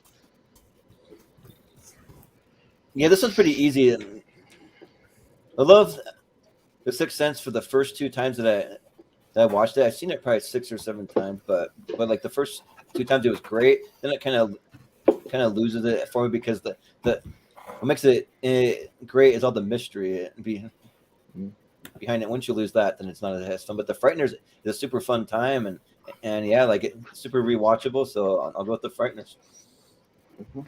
Steven? Yeah, I enjoyed the Frighteners, but the Sixth Sense to me is clearly the better movie. So I'll go with the Sixth Sense. I don't know. Maybe. Yeah, Maybe sure. not. All Peter matter of Jackson opinion. directed The Frighteners. He's very capable. He did. Zach? Frighteners Oh, is I fun. think I like Peter Jackson more than M. Night, but Yeah. That's fair. Yeah, Frighteners is fun, but I mean, Sixth Sense, it's Shyamalan's best. It has one of the greatest twists in cinema history. Bruce Willis is amazing in it. It's super sentimental and eerie, and it's got an atmosphere, and the twist is just mind blowing. So I got to go Sixth Sense. Yeah. Mhm. Chris? Sixth Sense is all right, but I agree, man. Once you've seen it a couple times, it's not really that shocking anymore. Yeah. But Frighteners was definitely a fun movie. I really liked it, so I'm gonna have to vote with Frighteners. Ooh, a little bit of an upset with the Frighteners movie. I Wow, like it too. wow. Yeah. I gotta pop to the Well, restroom Sixth really Sense. quick, guys. So I Alright. will be back. Sorry. Go for it. Well, Zach, Who's you up just hang out first? as long as you can. When you got to bump out, just let us know, and I'm gonna and go to the we'll get your restroom too, I plugs in. guess, while he's We can take a break. Take 2 minutes. Yeah, Well, sure. Yeah, I can See do what a the couple magic more is. rounds, but I do have to go in a couple more minutes here. sure. I Yeah. got you, man. But here, I'll go. With the I'll go Possession to the restroom versus myself. John Carpenter's Yeah. The Fog. Are we gonna keep going with that, Chris, or what are we? Or are we gonna wait? Well, We could go for him and just let him go last when he gets back. So, like, if you got to go too, we'll Okay, let well, you guys be last. Yeah. I can just go later. I'll hold it. Sure. So, who's up first, Austin? Jordan, you're up first. So, what is the Possession versus the Fog? Okay. Yeah. Yeah. So I've never seen The Fog, but it has John Carpenter's name on it. I'm definitely intrigued by it because I'm a huge John Carpenter fan. But for me, I think the Possession is a super underrated. Jeffrey Dean Morgan plays like the concerned father while his daughter gets possessed by this box that she gets in like a garage sale, and like she just has this descent into being possessed, and like it gets really crazy near the end too. So yeah, I'm gonna go with the Possession. Steven? yeah. So I haven't seen The Fog. The Possession was actually pretty decent. I think Jeffrey D. Morgan is good in it. I'll go with The Possession. You guys are Yeah, breaking my heart. Jesus. I haven't Seriously? I haven't seen the Possession, but I have seen the Fog. I like the Fog. Possession actually looks really good. I remember the trailers from seeing them. It looks, or I do want to check it out, but I just haven't seen it. And the Fog is, it's classic Carpenter. It's got, his like regular, cast of characters. It's got atmosphere. It's eerie. It's got some iconic imagery. So I got to go with the Fog. Yeah, sounds good. Austin, we'll throw it over to Dude, you. The Fog by a country John Carpenter mile. Like, what are you guys talking about, dude? The Fog, Well, like we've never seen the it. openings, That's the why. opening stuff with the fog rolling through the town and like making all the car alarms go off and making all the lights like go crazy. Like that shit creeped me out, and I was 30 years old when I saw it for the first time, dude. The Fog is the way better movie. Please, And is that Jamie Lee Curtis too on the poster? Yep. I think? Jamie Lee Curtis, Tom Atkins. What's her name? That was married to John Adrian Barbeau. Yeah, Barbeau, yeah, Hal it's great. Holbrook. Yeah, Hal need to Holbrook. see it. Yeah. Mhm. Charles Cyphers from Halloween is in it. Like, Mhm. yeah. Yeah, Tom Atkins, man. Oh, Janet Janet Leigh is in it. Jamie Lee and Janet Leigh are both in this movie. Yeah. Mhm. Janet Leigh too. Shoot. But All right, Chris. well, Chris, you're the last to vote, so So The Fog is a fantastic movie. That movie is so atmospherically creepy as hell. It's a great movie. yeah. And I just gotta say really quick, I was lucky enough to meet Hal Holbrook. I have his autograph. I got Yeah. to spend about Nice. 10 minutes talking to the guy Yeah, after we cool. did Mark Right Twain on. tonight. Nice. Thank God the Carpenter yeah. movie won. Jesus, I was gonna quit the stream. Yeah, who I saw the votes for Possession? That means one of the stupidest movies Jordan ever thinks made. it's like the greatest movie ever. He's talking about it before. He No. thinks it's like the most. No, most I've never wonderful seen The movie of all Fog. I time. see The Fog. That's why. But Fog is freaking fantastic. Yeah. Saw the remake. The remake was not Ugh. good. yeah. Yeah. I forgot about Hal Holbrook doing that Mark Twain thing. That Mark Twain thing's pretty good. Yeah. Yeah, but next we got the Omen. Yes. Going Okay, up this is gonna be my against- one round, but it's got Sure. one Okay. of my all-time favorites. So I'm going out on a Gotcha. Yeah, Go on going a high against note. Women in Black. All right. So All right. Well, Steven's up first, real quick, and then we'll go to you, Zach.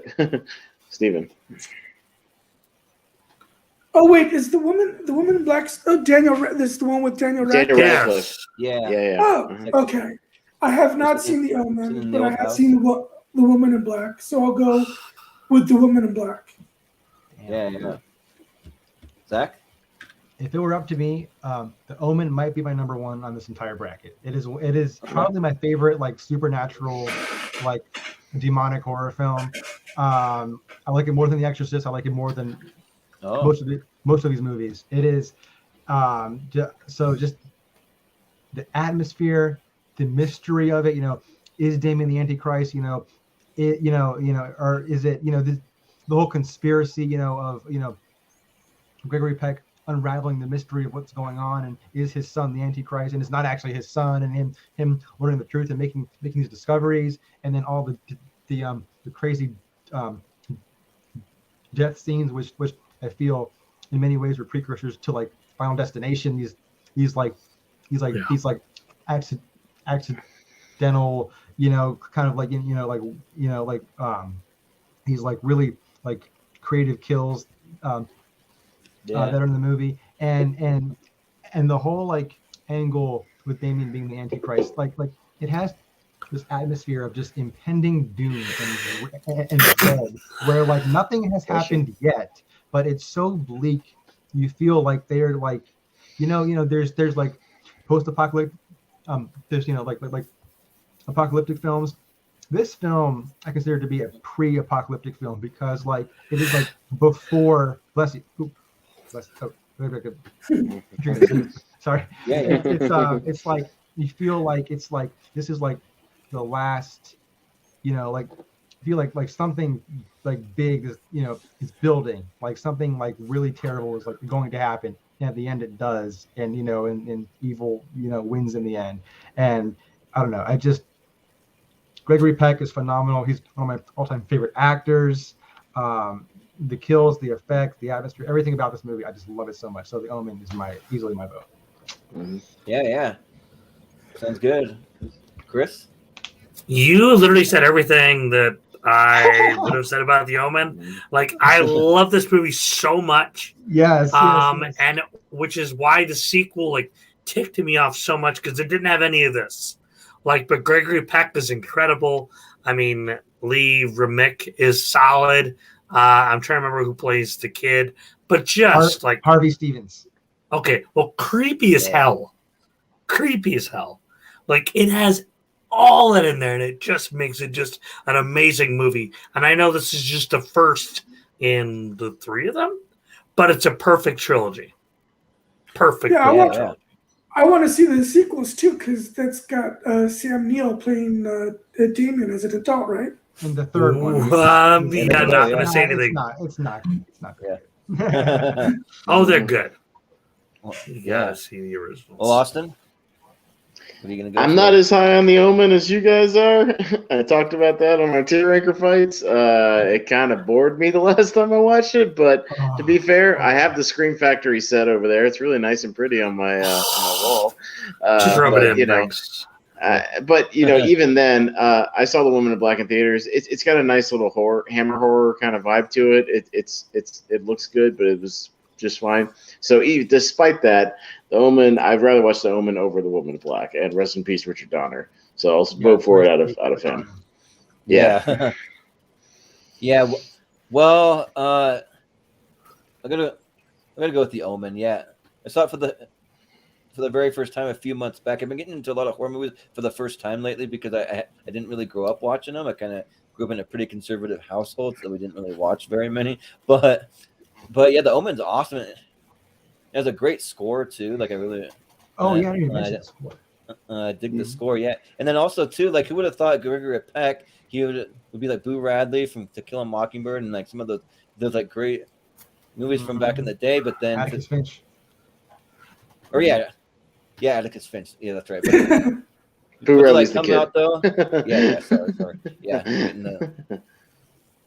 the names mixed up. But yeah, to come back though and to do like a straight up horror movie, like that was a really big get. I feel like for the for the Omen, and yeah, like he pretty much stole the show for me. Like yeah, like it's a really creepy vibe. Like I do kind of see how it's a little slow, but even so, like the slow burn kind of works. So yeah, I'm gonna go with the Omen. Nice. So Well, I hope the the Omen. Omen carries on and sweeps this entire bracket. Go Right. Go Omen. Team Omen. We'll see. We never know, but do you have anything you want to plug before you go, Zach? Sure. I mean, so I'm also a Schmoedown competitor. I'm pretty much, on the bench for the this season, but I'm hoping to come back in a big way next season. Yeah. You can follow me. I'm on Twitter. I'm on Instagram at Jedi Master Misu. That's MISU. So yeah, you can check me out. Awesome. Well, thanks for coming All on. right. It was a fun Well, time. hopefully we can get you back on for another show, man. Thanks. That was so much fun. being Thanks for on. having me. Yeah, that was awesome. Yeah. We do these tournament fights all the time with different topics. I'm sure Jordan could send you a schedule, and if you're ever interested in something, let us know. Yeah, let me know, guys. That'd be awesome. Well, enjoy the rest of the bracket. Have fun. And All right. Have a good night. Good night. Yeah. Thank you very much. Later. All right, down to 4. Yeah. All right. Dropping like flies again, but I know. It's gonna end up like the one with me, Jordan, and Jacob the other night, where it's like 3 people talking about serial killers by the end of it. Putting through Con Air. Jacob was a fill-in too, so like it would have been 2. Yeah, he came on later. Yeah, but we have Crimson Peak going up against the Devil's Due. Ew, either one of these. No. Ew, yuck. Well, Can we skip this whole fight? Yeah, just skip it. Really? I haven't seen Crimson gonna Peak, move on. but I wanted to. No. Yuck. I'd rather bring Bleach. But It's one of got them. such so- a great cast, though. Yeah. Oh, it's a horrible horror movie. But who's up All right, first? Chris, you're up. Chris, you're up. Yeah, since it was gonna be Zack. It was gonna be what's his name, Gold Leader next. But yeah, Chris. We'll I can't put whatever that guy is. So let's go with Devil's Due because why not? Yeah. Yeah. Well, Austin. Yeah, it's not out yet, so it's not so much a spoiler. But my next movie Battleground match, I argue why Crimson Peak is Guillermo del Toro's worst movie, so you can look forward to that.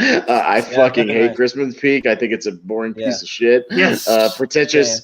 Yeah. It's artistic douchebaggery is what I like to call it. Yes, it's horrible. Yeah, and the only thing I remember that Devil's Due is me and my buddy, we saw like one of the late show, opening. We used to go see movies every Thursday night. Like that was the new one coming out. And like it sucks, but like I'd rather watch it over Crimson Peak. So I'll vote Devil's Due. Yeah.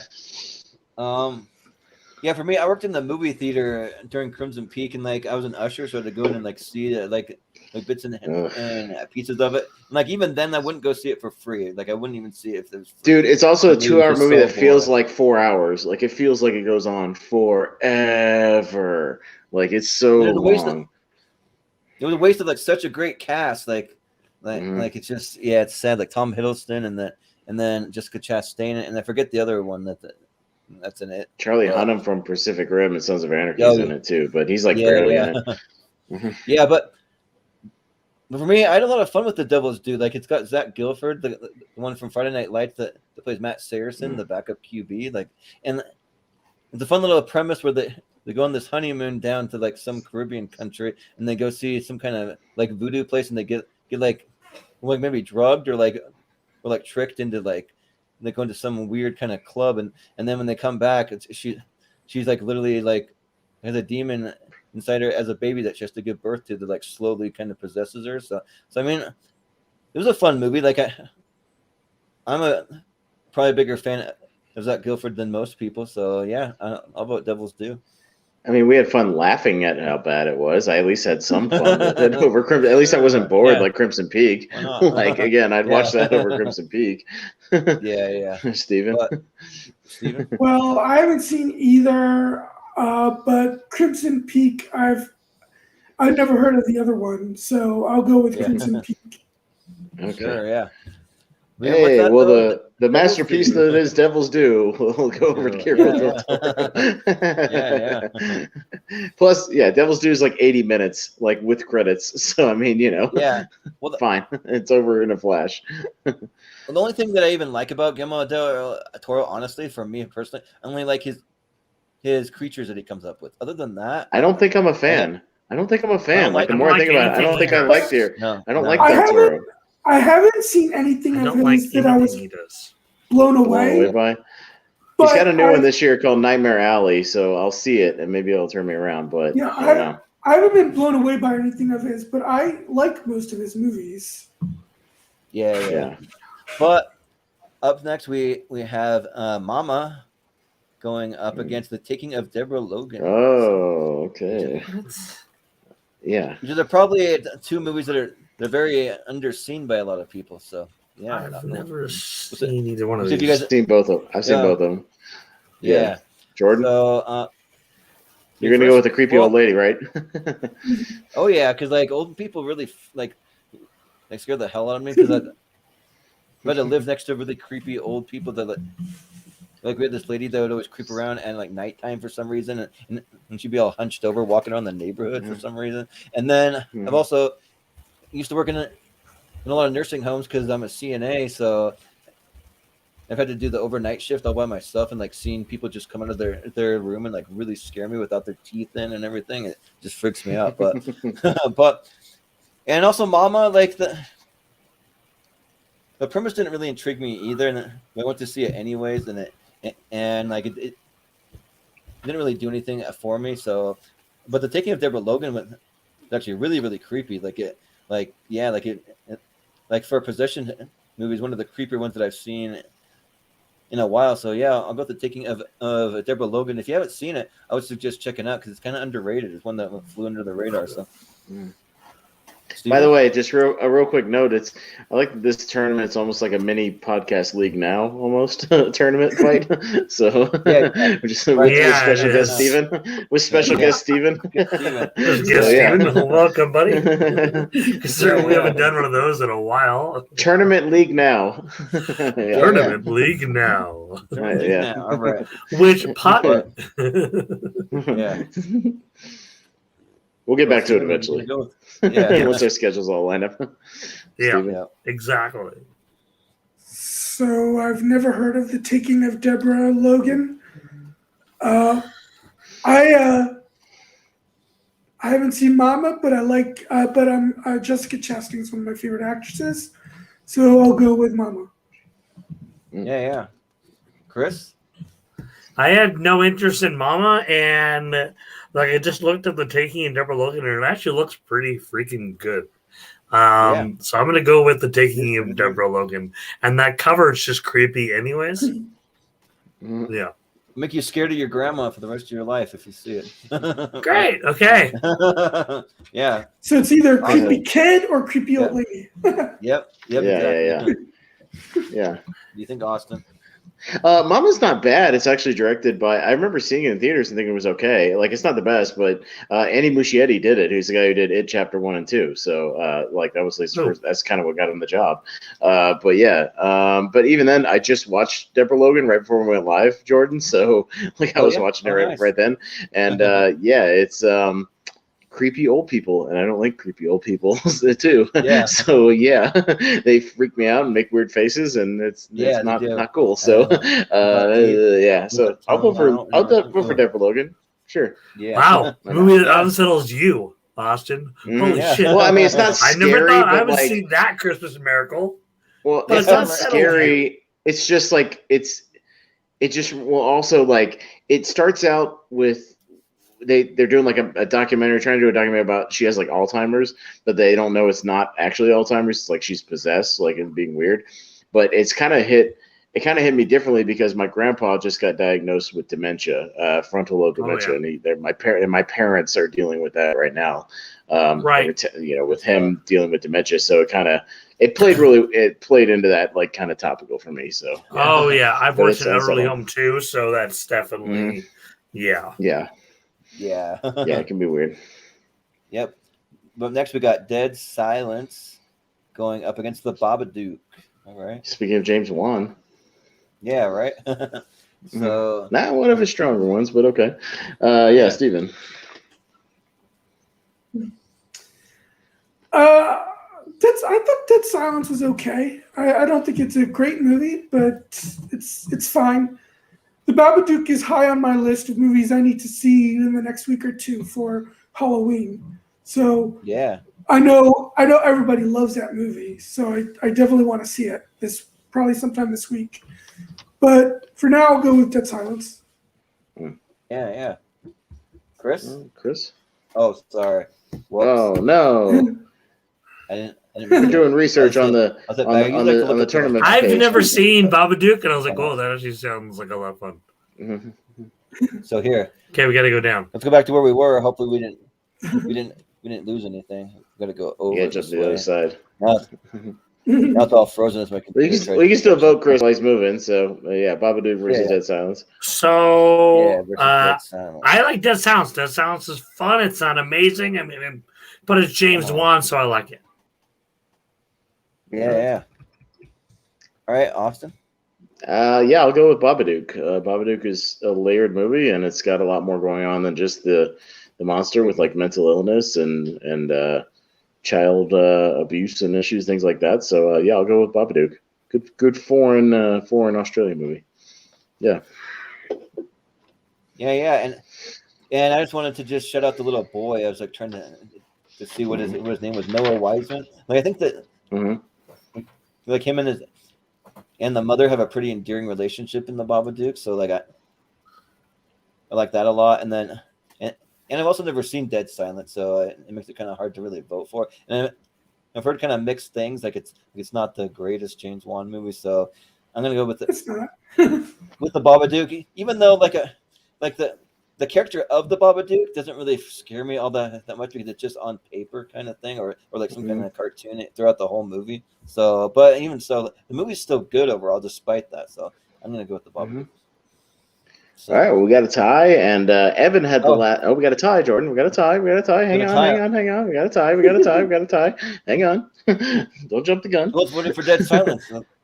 No, Steven voted for it. Who else? Chris did. He likes James I Wan. voted for it. Oh, okay. So we got a tie. Well, let me And remove it. Chris has the next tiebreaker vote, so I'm guessing he's going to put Dead through Silence, Dead Silence. buddy. Oh, okay. So Forget switch it up. Babadook.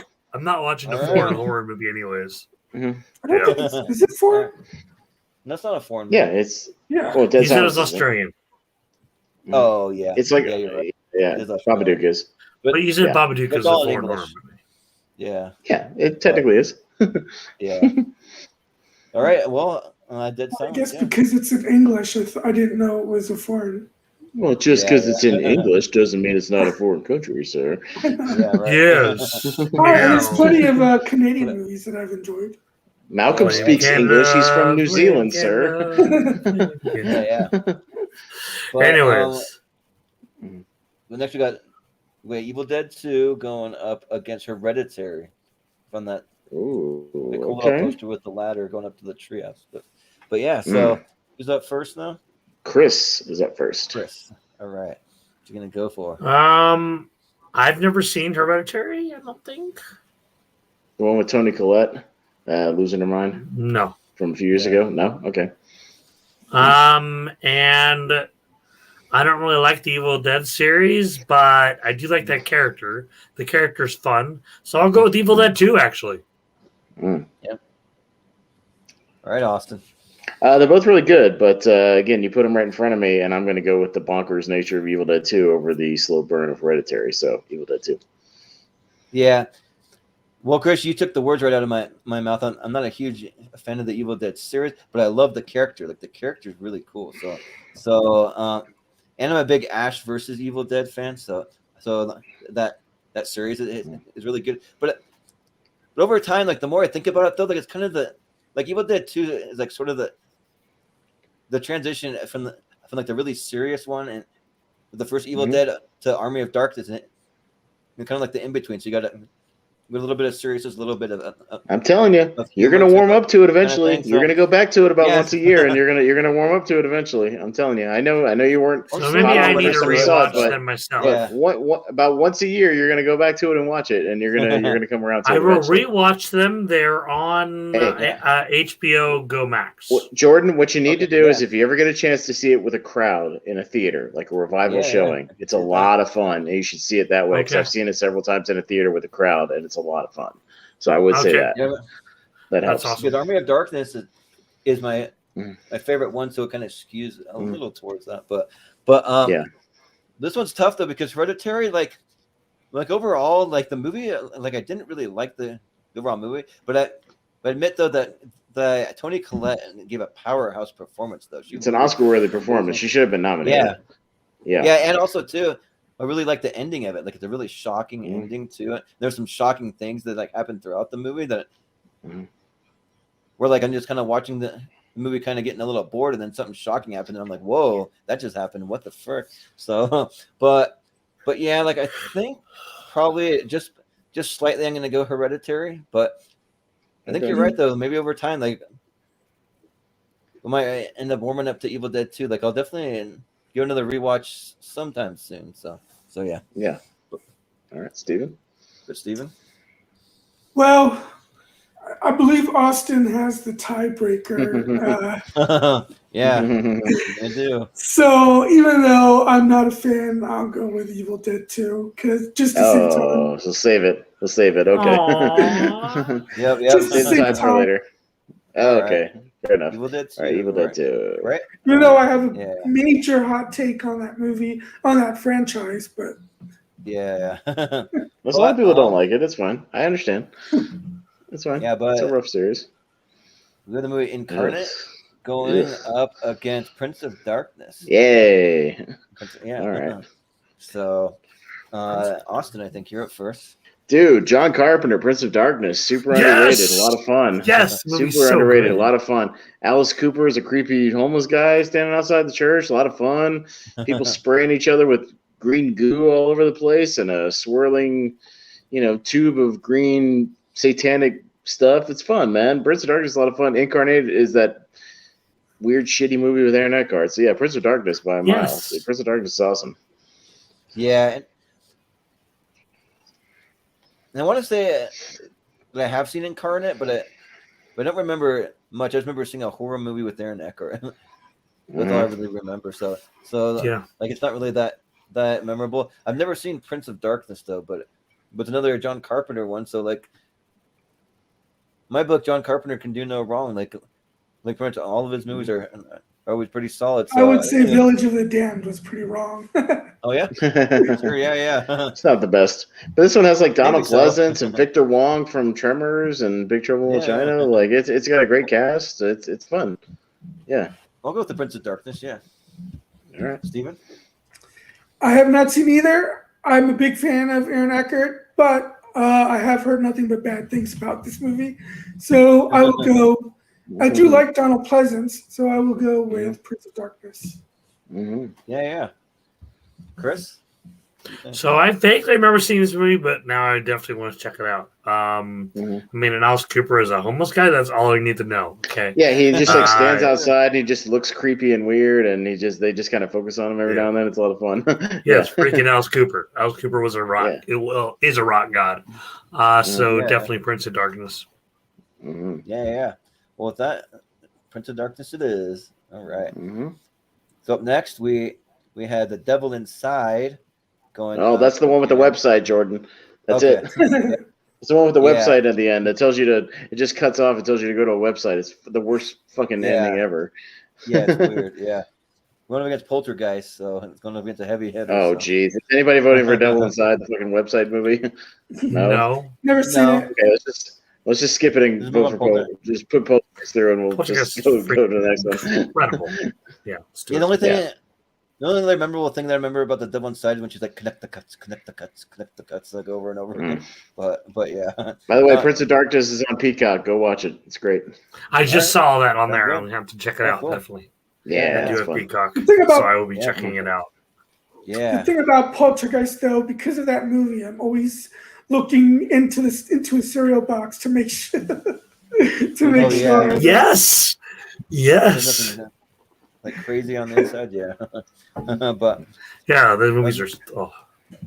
well, next is Exorcist 3. Okay, this Going is. up against The Ring is what it is. It got The cut Ring, off, I think. okay. A little bit, but it got cut off, yeah. All right. So Well, we skipped the voting on that one, so Jordan's next on this one, and we'll get back into it. Well, this one's kind of easy for me. The Exorcist 3, like the only thing that it really does for me is the one really like big jump scare, and like that the whole scene leading up to it, I think is like really, really creepy. There's some other stuff in it too that's it's okay to me. It's not a bad movie, but it doesn't really do anything for me. But The Ring, though, it was a lot of fun. The first time I ever saw it, I was in high school. We watched it for my video tech class and broadcasting class because we wanted to watch a film from every genre. So it seemed like the more appropriate kind of PG-13 one you could actually show in school. So and it's a lot of fun just kind of seeing the mystery of like what's going on with these tapes in like 7 days and all that stuff. So I'm gonna go with The Ring. And also my ex watched it and like she refuses to watch the second one. She will not do it. She was that scared of it. Which all right, to each their own. But Steven, what do you think? So the only Exorcist movies I've seen is the first one and the one with Stellan Skarsgård. Okay. So, and I absolutely love The Ring, so I'll go with The Ring. This is an That's easy good. one for me. I love The Exorcist 3, and of course, it also helps that my dad was in it, as I talked about on our show. He was a cop at the end of next to the lake when they're investigating it. So pretty freaking cool that my dad was in a horror movie. Oh, nice. That's awesome, And actually had like a speaking part. So I'm gonna go with the Exorcist 3. Yeah. Austin, what are you gonna go? Me too, and I've got the tie. So F you, The Ring. You're overrated, and you're not going through. Exorcist 3 wins. Yes, thank you. All right. F The Ring. Sounds good. Yeah. Yeah. I just skipped to the end. No suspense needed. Oh, the tiebreaker. Yeah, I got the tiebreaker. Put the Exorcist 3 through. We'll just wait until the next time you're watching TV and that girl starts climbing out, right? Yeah. It's gonna come from And her. Exorcist 3 has a quick Sam Jackson cameo too. It's awesome. Oh yeah. Yes, it Yeah. does. Ooh, hell yeah. He plays like a blind guy in the asylum with like white eyes and shit. Yeah. Okay. Mhm. Nice. It's like a blink and you miss it kind of cameo, but he's in it. Yeah. Well, next we have The Shining, which is this cool poster that I found of The Nice. Shining, going up against 13 Ghosts.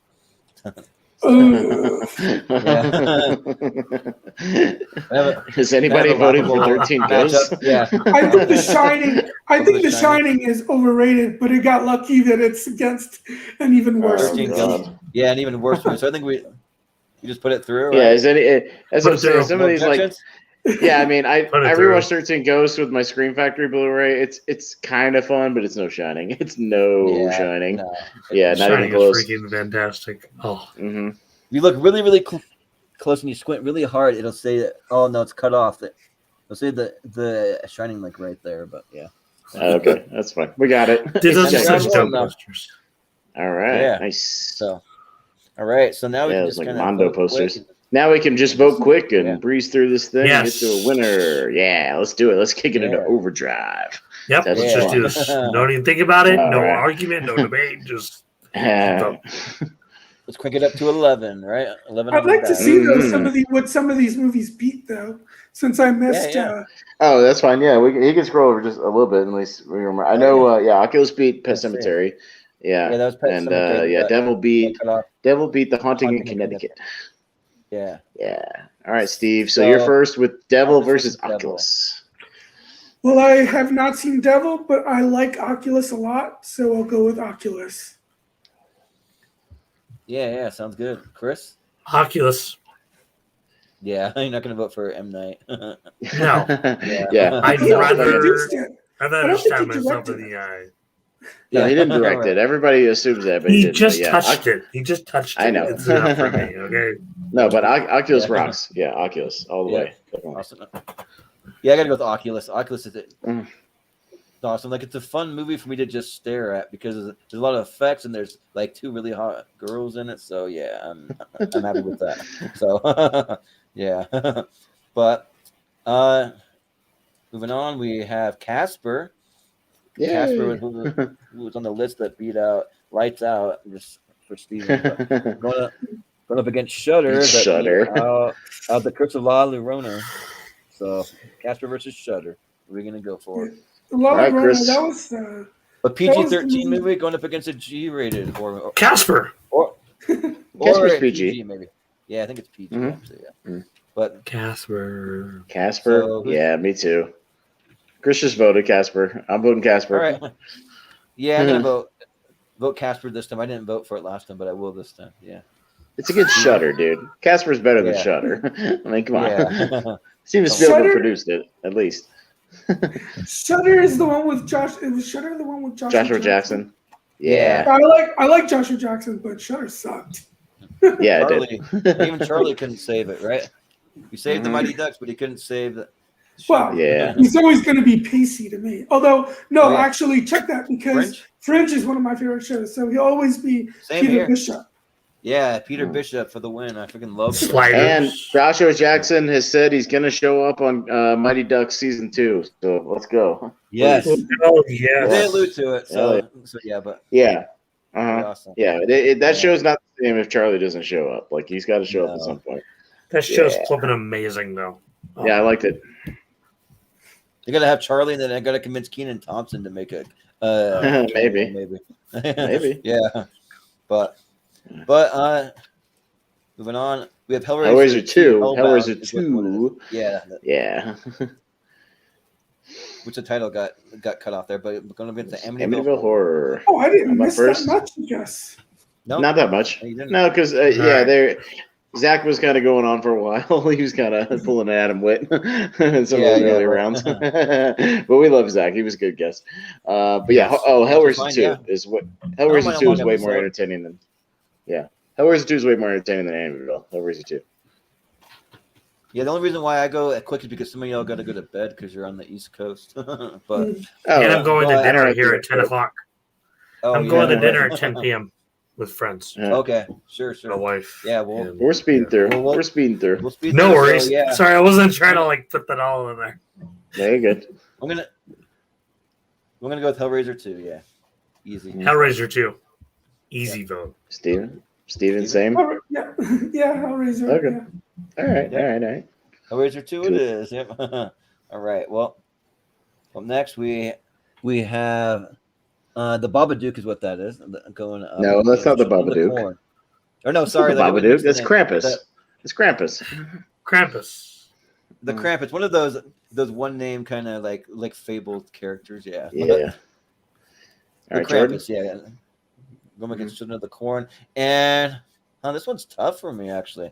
Like, I think I gotta go Children of the Corn because when I was a kid, that like really freaked me out. Like the Children of the Corn, and thinking about it whenever I'm in a corn maze too, it really scares me. But if I'm not in a corn maze, maybe not so much. But I was in a corn maze last week, so I'm gonna vote for Children of the Corn. Steven? What do you got? I guess I'll go with Krampus. Yeah. Chris. I'm going to go with Children of the Corn. Yeah. Austin? Krampus. Tie. Ooh, so we have a tie? Jordan. Was it me? Oh. Mm. This one's tough because I'm kind of split, but like the humor from the Krampus just kind of took away from some of the horror. Like, I don't mind humor in a horror movie, but it just took away from it for me. So we got to go with the Children of the Corn, I think. So That's what I thought of Seed Put it in. of Chucky. Like, Bride of Chucky Yeah. was like the perfect combo of horror and comedy, and then Seed of Yeah. Chucky just did too much of the comedy. That reminds me, I need to watch the new episode of Chucky. The new I series. haven't started it yet. Is it good? I haven't started Oh, it it's yet. freaking good so far. Anyways. Really? I know. I need to nice. watch it. I need to watch it. Yeah. Check it out too. Yeah, but Yeah. but All right. But next we got the Skeleton Key going up against the Blair Witch. Blair Witch. All right, Steven. I like the Skeleton Key, but it's definitely for me Blair Witch. Yeah. Chris? Skeleton Key. Skeleton Key. Oh, all right. This might be a spite vote when I reminded myself what it went up against, what it beat out, but Austin. Blair Witch. Yeah. And yeah, whatever movie beats out Insidious is not getting my vote, so I'm going Blair Witch. Spite vote. Blair All Witch right. it is. Yep. Spite vote. Yep. But we have the Exorcist up next, going up against Sinister. Sinister. Okay. This could be interesting. Two pretty cool All movie right. posters. Yeah. All right. Chris? Exorcist. Yeah. Austin? Exorcist. Yeah, I got to go with the Exorcist too. I'm not huge on the Exorcist, but over Sinister. Not Exorcist 2, the Heretic. The Exorcist. No, Okay, gotcha. no, not the Heretic. No. I think he meant the Is Heretic. Clearly, that's his Okay. favorite movie. Yeah. No. With that, then I got to go Sinister. No, just kidding. With a crazy James Earl Jones performance. Yeah. Yeah. Anyways, Steven. Yeah, I thought Sinister is overrated, so Exorcist. Yeah. All right. Well, Chris, actually, I didn't ask you. No, we already voted. So yeah, Exorcist, clean sweep. Clean sweep. Oh, cool. Get a quick vote. Okay. Mhm. All right. All So right. We're doing good. We're doing good, guys. Let's keep it going. All right. We got yeah, we got Phantasm. Phantasm going up against White Noise. White Noise. All right. Yeah, So- I'm up first. Dude, Phantasm is like head and shoulders a 9-foot person above White Noise. Phantasm. Yeah. Yeah. Like, because Austin says Phantasm by a country mile. So, yeah. A country mile. Yeah. By a mortician's mile. Yes. Yeah. Steven? I mean, I haven't seen Phantasm, so I have to go with White Noise. Steven just goes with whatever he's seen. I always love his logic. Like, he doesn't go about Yeah, right. what sounds interesting. It's just whatever. It could be the shittiest movie, but he saw it, so he'll go for Because it. I actually do kind of like White Noise. That's why. All right, fair enough. I mean, Michael Keaton, that was kind of like a weird time for him, but yeah, not too bad. But Chris? All right, Chris? Freaking Phantasm, yes. Yeah. Fantastic. Dude, if White Noise won this one, Freaking I might have rioted. Yeah, right. Right? He's just gonna. He's like, no, quit. All right. We need to make a T-shirt. Throw that my says, drink. "White Noise wins, we riot." Yeah. Yeah. Yes. Paranormal Activity. Oh my God, no. Paranormal Activity going up against Ghostbusters. Oh, Ghostbusters. Ghostbusters, come on, voting guys. This is gonna be Is anybody stupid. not voting Okay? for Ghostbusters? Yeah. Let's just do another Yeah, one of we're these. all Is gonna anybody vote not for voting for it. Yeah. Ghostbusters? No, Okay, we're- fine. Skip it. I think I made my opinion on Paranormal Activity here. Even if you are voting for Paranormal Activity, I refuse to let it go through. So Ghostbusters. All three. Yeah. All right. Let's move So on. you need to know. Not only was Paranormal Activity End of that boring, sign. but the two lead characters were just so unlikable too. Dude, they're into time travel now. That's how shitty the series got. They're doing time travel. It's fucking stupid.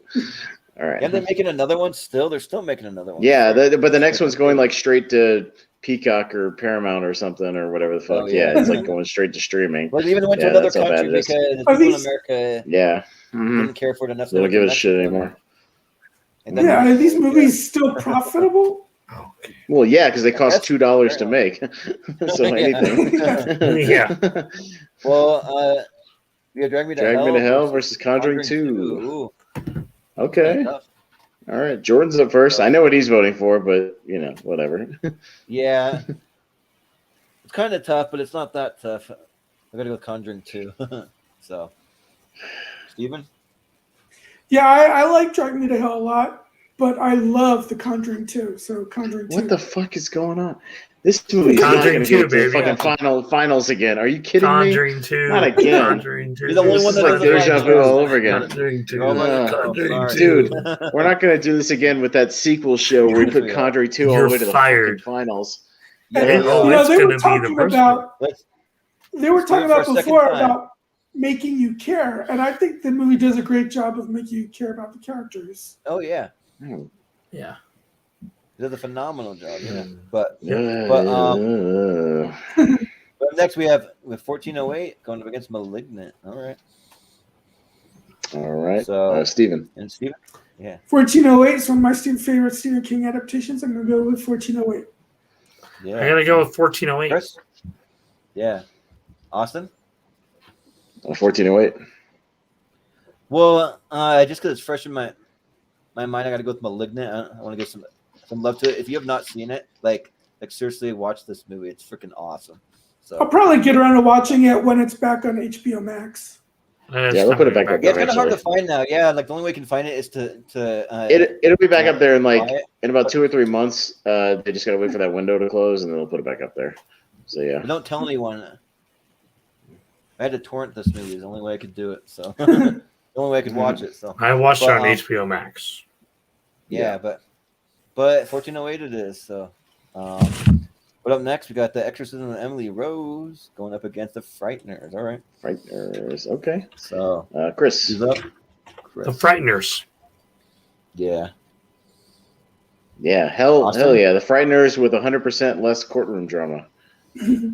Yeah. Steven? Well, actually, sorry. What are you voting for, Jordan? You want to skip yourself? Yeah. Already knew that I was gonna vote the same thing you guys said, Frightener. So yeah, we'll go with that. Steven? Well, I actually think that The Exorcism of Emily Rose is probably the better movie, but I'll still vote for The Frighteners. Yeah. All right. Well, fair enough. But The Frighteners it is. Up next we have The Fog going up against The Omen. Okay. Okay. Tougher. So. All right. I'm up first. The Fog. Awesome. Big time. John Carpenter. I gotta go with the Omen just because I haven't seen The Fog, but it is an intriguing movie that I definitely want to add to my blind spot list. So. I think I sent you that DVD, didn't I, Jordan? I'm pretty sure I did. You might have. I think I did because I have a box set with it on 4K, so I'm pretty sure I sent you my DVD copy in that stack I sent you. Yeah. Okay, nice. That'll make it easier to watch. So nice. So you'll have it easy to watch. Nice, Steven. These are two movies where I've seen the remake, but not the original. I'm more interested in the original Omen than I am in The Fog. Yeah. So The Fog or the Omen? Yeah. Okay. Chris? I love the Omen, but The Fog is great. So I can go with Fog. Sure. All right. Yeah. Tie with Chris as the tiebreaker. Yeah. What are you going to do? The Fog, baby. The Fog. All right. The Fog it is. All right. So moving on, we have the Devil's Due. I can't believe that made it beyond the first round. Yeah. It's not a horrible movie, I don't think. I think that, but it's not good either. It's just all right. Okay, well, the battle of the found footage is so Jordan's up first. Yeah. Well, I think funny enough that I gotta go with the Devil's Due. Just because Zachary Gilford for me, just an actor that I personally really like. So yeah, I'm gonna go with the Devil's Due. Steven? Deborah Logan is the creepier poster, so I'll go with Deborah Logan. Yeah. Chris? Deborah Logan. And that's why I went with that one to begin with. Sure, yeah. Yeah, right. Awesome. Yeah, same. Deborah Logan's a way better movie. Devil's Due sucks, but it's funny. But Deborah Logan's better. Yeah, like Devil's Due won't really scare you, but they'll entertain you, at least for me. I find it entertaining. But next we got I don't know why that's there, but we have Dead Silence going up against Evil Dead 2. So all right, Steven. Steven. I'll go with Dead Silence. Yeah. I'll go with Dead Silence. Incorrect. Awesome. Evil Dead 2. Well, I'll go Steven's logic. I've not seen Dead Silence, so I'll go with Evil Dead 2. Good. It's a tie, and It's a the correct tie. answer is Evil Dead 2, and it's on me. So Evil Dead 2. That's the correct On you? answer. All right. Evil Dead 2 it is. Dead Silence is not the correct response. You are incorrect. I don't think Dead Silence is great. The fucking puppet movie with Donnie Wahlberg is not better than Evil Dead 2. Okay, stop this.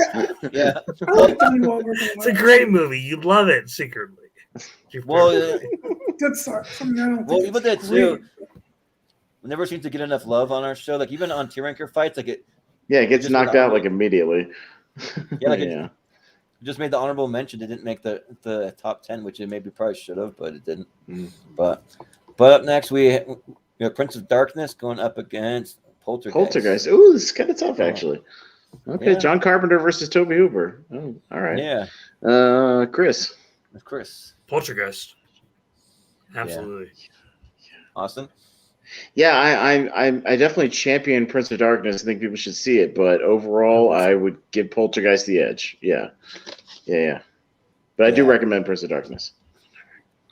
Yeah, never seen Prince of Darkness, but I have so much love for Poltergeist. I absolutely love that movie. So especially for this particular tournament fight over any others, like as a supernatural movie. So I feel like maybe if I've even seen Prince of Darkness, I'd probably still vote Poltergeist. I think, but I don't know. I haven't seen it. So, but I'm gonna vote Poltergeist. So, Steven? Tobe Hooper directed the pilot of one of my favorite TV shows of all time that no one saw, called Nowhere Man.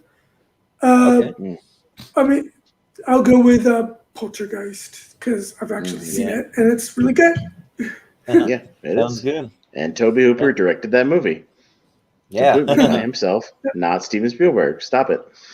Yeah, right. Yeah, Steven Spielberg was on set for something. It's just all these like stupid urban legends about Steven Spielberg, like secretly directing Poltergeist. And, worked on it. no, he produced it, but that's it. He just visited the set every now and then. That's all. Yeah. Because he was producing it at the time. But like, there's all these things about Steven Spielberg secretly directed Poltergeist. No, he didn't. Fucking Tobe Hooper directed Poltergeist. Like, stop this. Well, I mean, Yeah, that wasn't that was also the same with Viva Vendetta? Like, people think the Wachowskis directed They just that produced instead it. of Yeah. Yeah. they secretly directed it. No, they It didn't. looks like some of these James Wan movies on the list, like he didn't. Like people think that he directed, but he only produced them. So, but All right. But Exorcist 3. The Exorcist 3 going up against The Shining. The Shining. Okay. All right.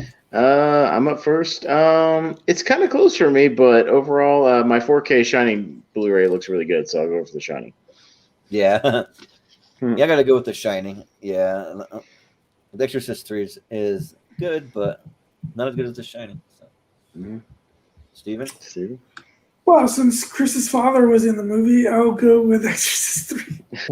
Sure, yeah. So, I'm going to go with what's an Exorcist 3. Oh, a tie. Have a tie? But it goes to Jordan. Yeah.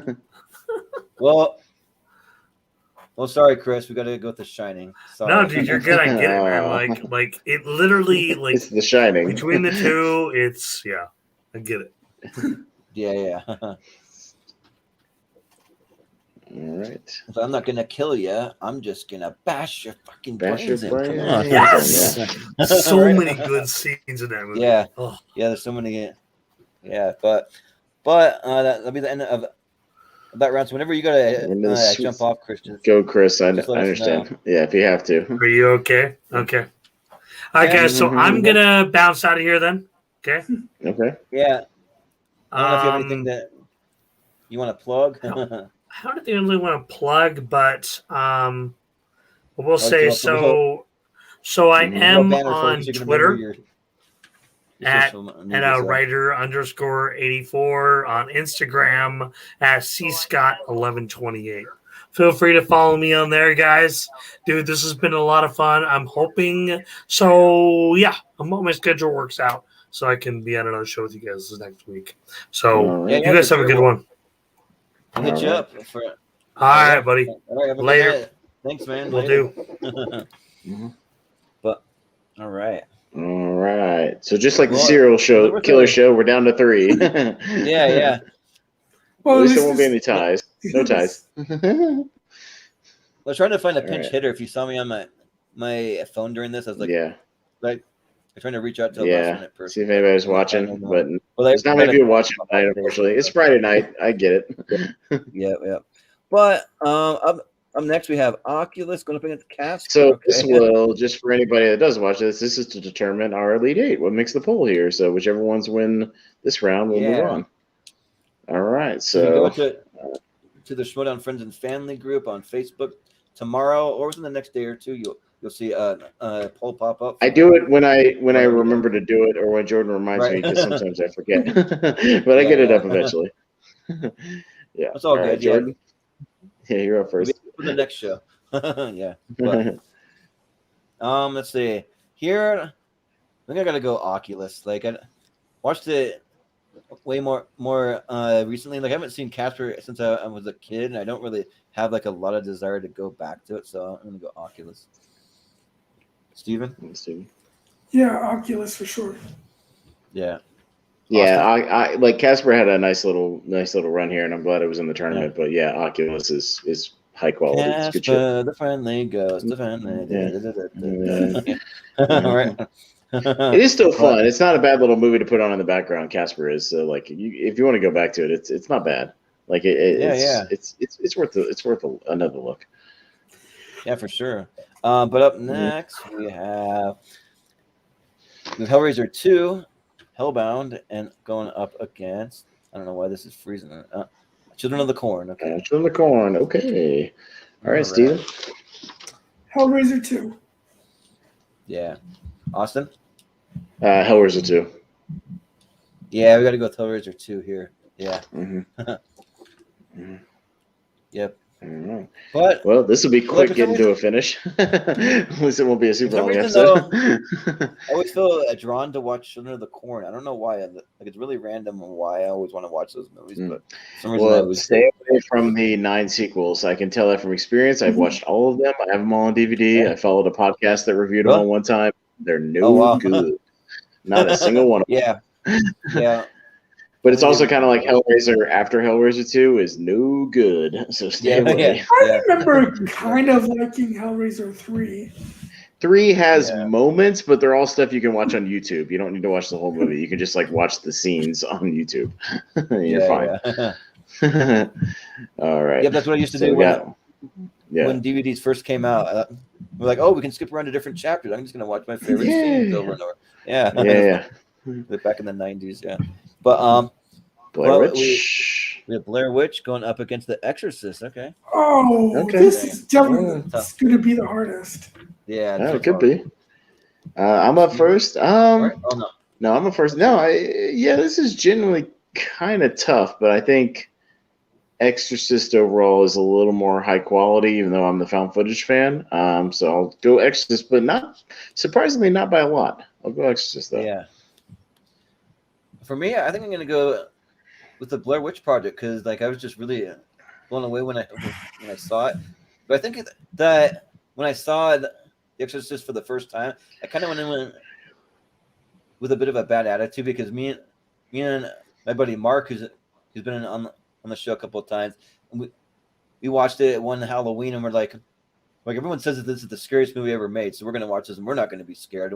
So we kind of had that kind of attitude. We didn't really let ourselves be scared and really get into it. We're just kind of like, this is dumb, this is not scary, the whole time. So we had the wrong attitude watching it, and it kind of, I don't know, it just soured me a little. So I'm gonna go Blair Witch. So Steven? Great. So I'm the one that has to determine. Yep. Which one makes the poll? Oh yeah, which one makes the poll? Because might be a little makes the list. It feels wrong for The Exorcist to not be in there, but same with Blair Witch. Yeah. T.O.'d. I gotta go with the Blair Witch Project. Just all right. All right. Exorcist kind is taken out. I guess. Yeah, well, I'd call it an upset. Yeah, I'd call it an upset. Yeah, but next we have Phantasm going up against Ghostbusters. All right. Ghostbusters. Oh, Jordan. What are you gonna call? The tall man, right? Yeah. Let's see. This one's tough because like the Ghostbusters, I don't consider it an actual horror movie, but it's a supernatural movie. I do consider it a supernatural movie. So I think I'm going to go Ghostbusters. So, Steven? I mean, I haven't seen Phantasm, and I love Ghostbusters, so I got to go with Ghostbusters. Yeah. Makes sense. Yeah, Awesome. if we were talking about the better pure horror movie, it'd be Phantasm. But this is supernatural movies, and yeah, I mean, Ghostbusters is obviously has supernatural stuff. Yeah, to its core. Yeah. So yeah, Ghostbusters. Sure, why not? Yeah. And also, wanted to say that I'm a lot more excited for the upcoming Ghostbusters movie than I thought that I would be. Like the trailers look pretty solid. Like I've heard good things, surprised. and I'm excited. I mean- so yeah. Yeah. I mean, it's Ivan Reitman's son doing it, so Yeah, right. makes sense. Yeah. Yeah, and Ivan's still heavily This is a involved lot. in it. So yeah, definitely. Yeah, he is. Yeah. Yep. Mhm. And also, too, that's three of the original actually reprising their actual roles versus some random cameo where they're playing someone completely off the wall or whatever. So Yeah, no, it's actually, and yeah, no, it's gonna have a lot of the original. I just wish Rick Moranis was coming back, but that's just me, I know. Yeah, same. That would or at least a little bit. that That would would like been put me awesome. over the Mhm. put me over the top if he just showed up. Are you the keymaster or whatever? Yeah. Get your taxes. Yeah. Right. Yeah. Your taxes. Yeah. Mhm. But next week we have the Conjuring 2 going up against It's 1408. 1408. Okay, All right. So Steven. who's up first? Steven.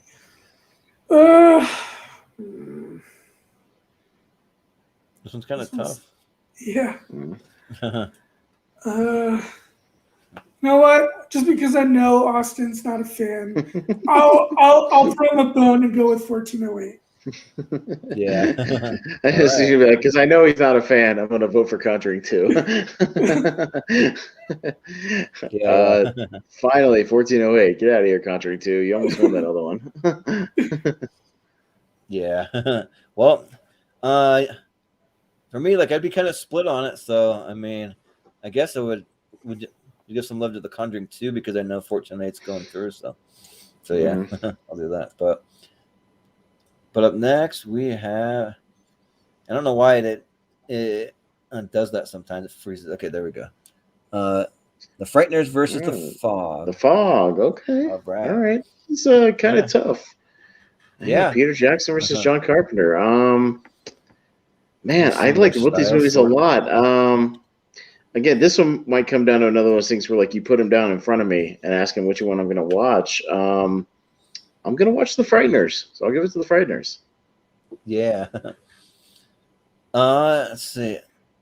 Probably got to go with the Frighteners. I mean, I've never seen the Fog, but I definitely want to. So, but It's really good. It's just more It's a Frighteners. atmospheric and kind of, that sort of thing. Frighteners is like a little more flashy, quick-paced, entertaining, special effects, things like that. So, yeah. Well, I like atmospheric though, like Phantasm and that kind of stuff. Yeah, like No, it's good. I just say you plop them down in front of me, I'm probably just going to watch The Frighteners, right now. With Steven. Yeah, Steven. Yeah, I mean, Michael J. Fox is a con artist Mhm. using the fact that he can see ghosts to get money. I mean, it's a fun movie, so yeah, I'll go with The Frighteners. But that's the fun part about that movie. Is like he's a con artist, but he actually can see the ghosts. He's not just pretending to see He them, can. but he actually can. Yeah. But like as opposed to like the Last Exorcism, where like he thinks it's fake, but he's pretending like it's real. Like Yeah. So I mean, that's kind of the fun part about that. Yeah. And plus, Michael J. Fox is my favorite actor of all time. So I mean, I gotta vote Michael J. Fox. Come on.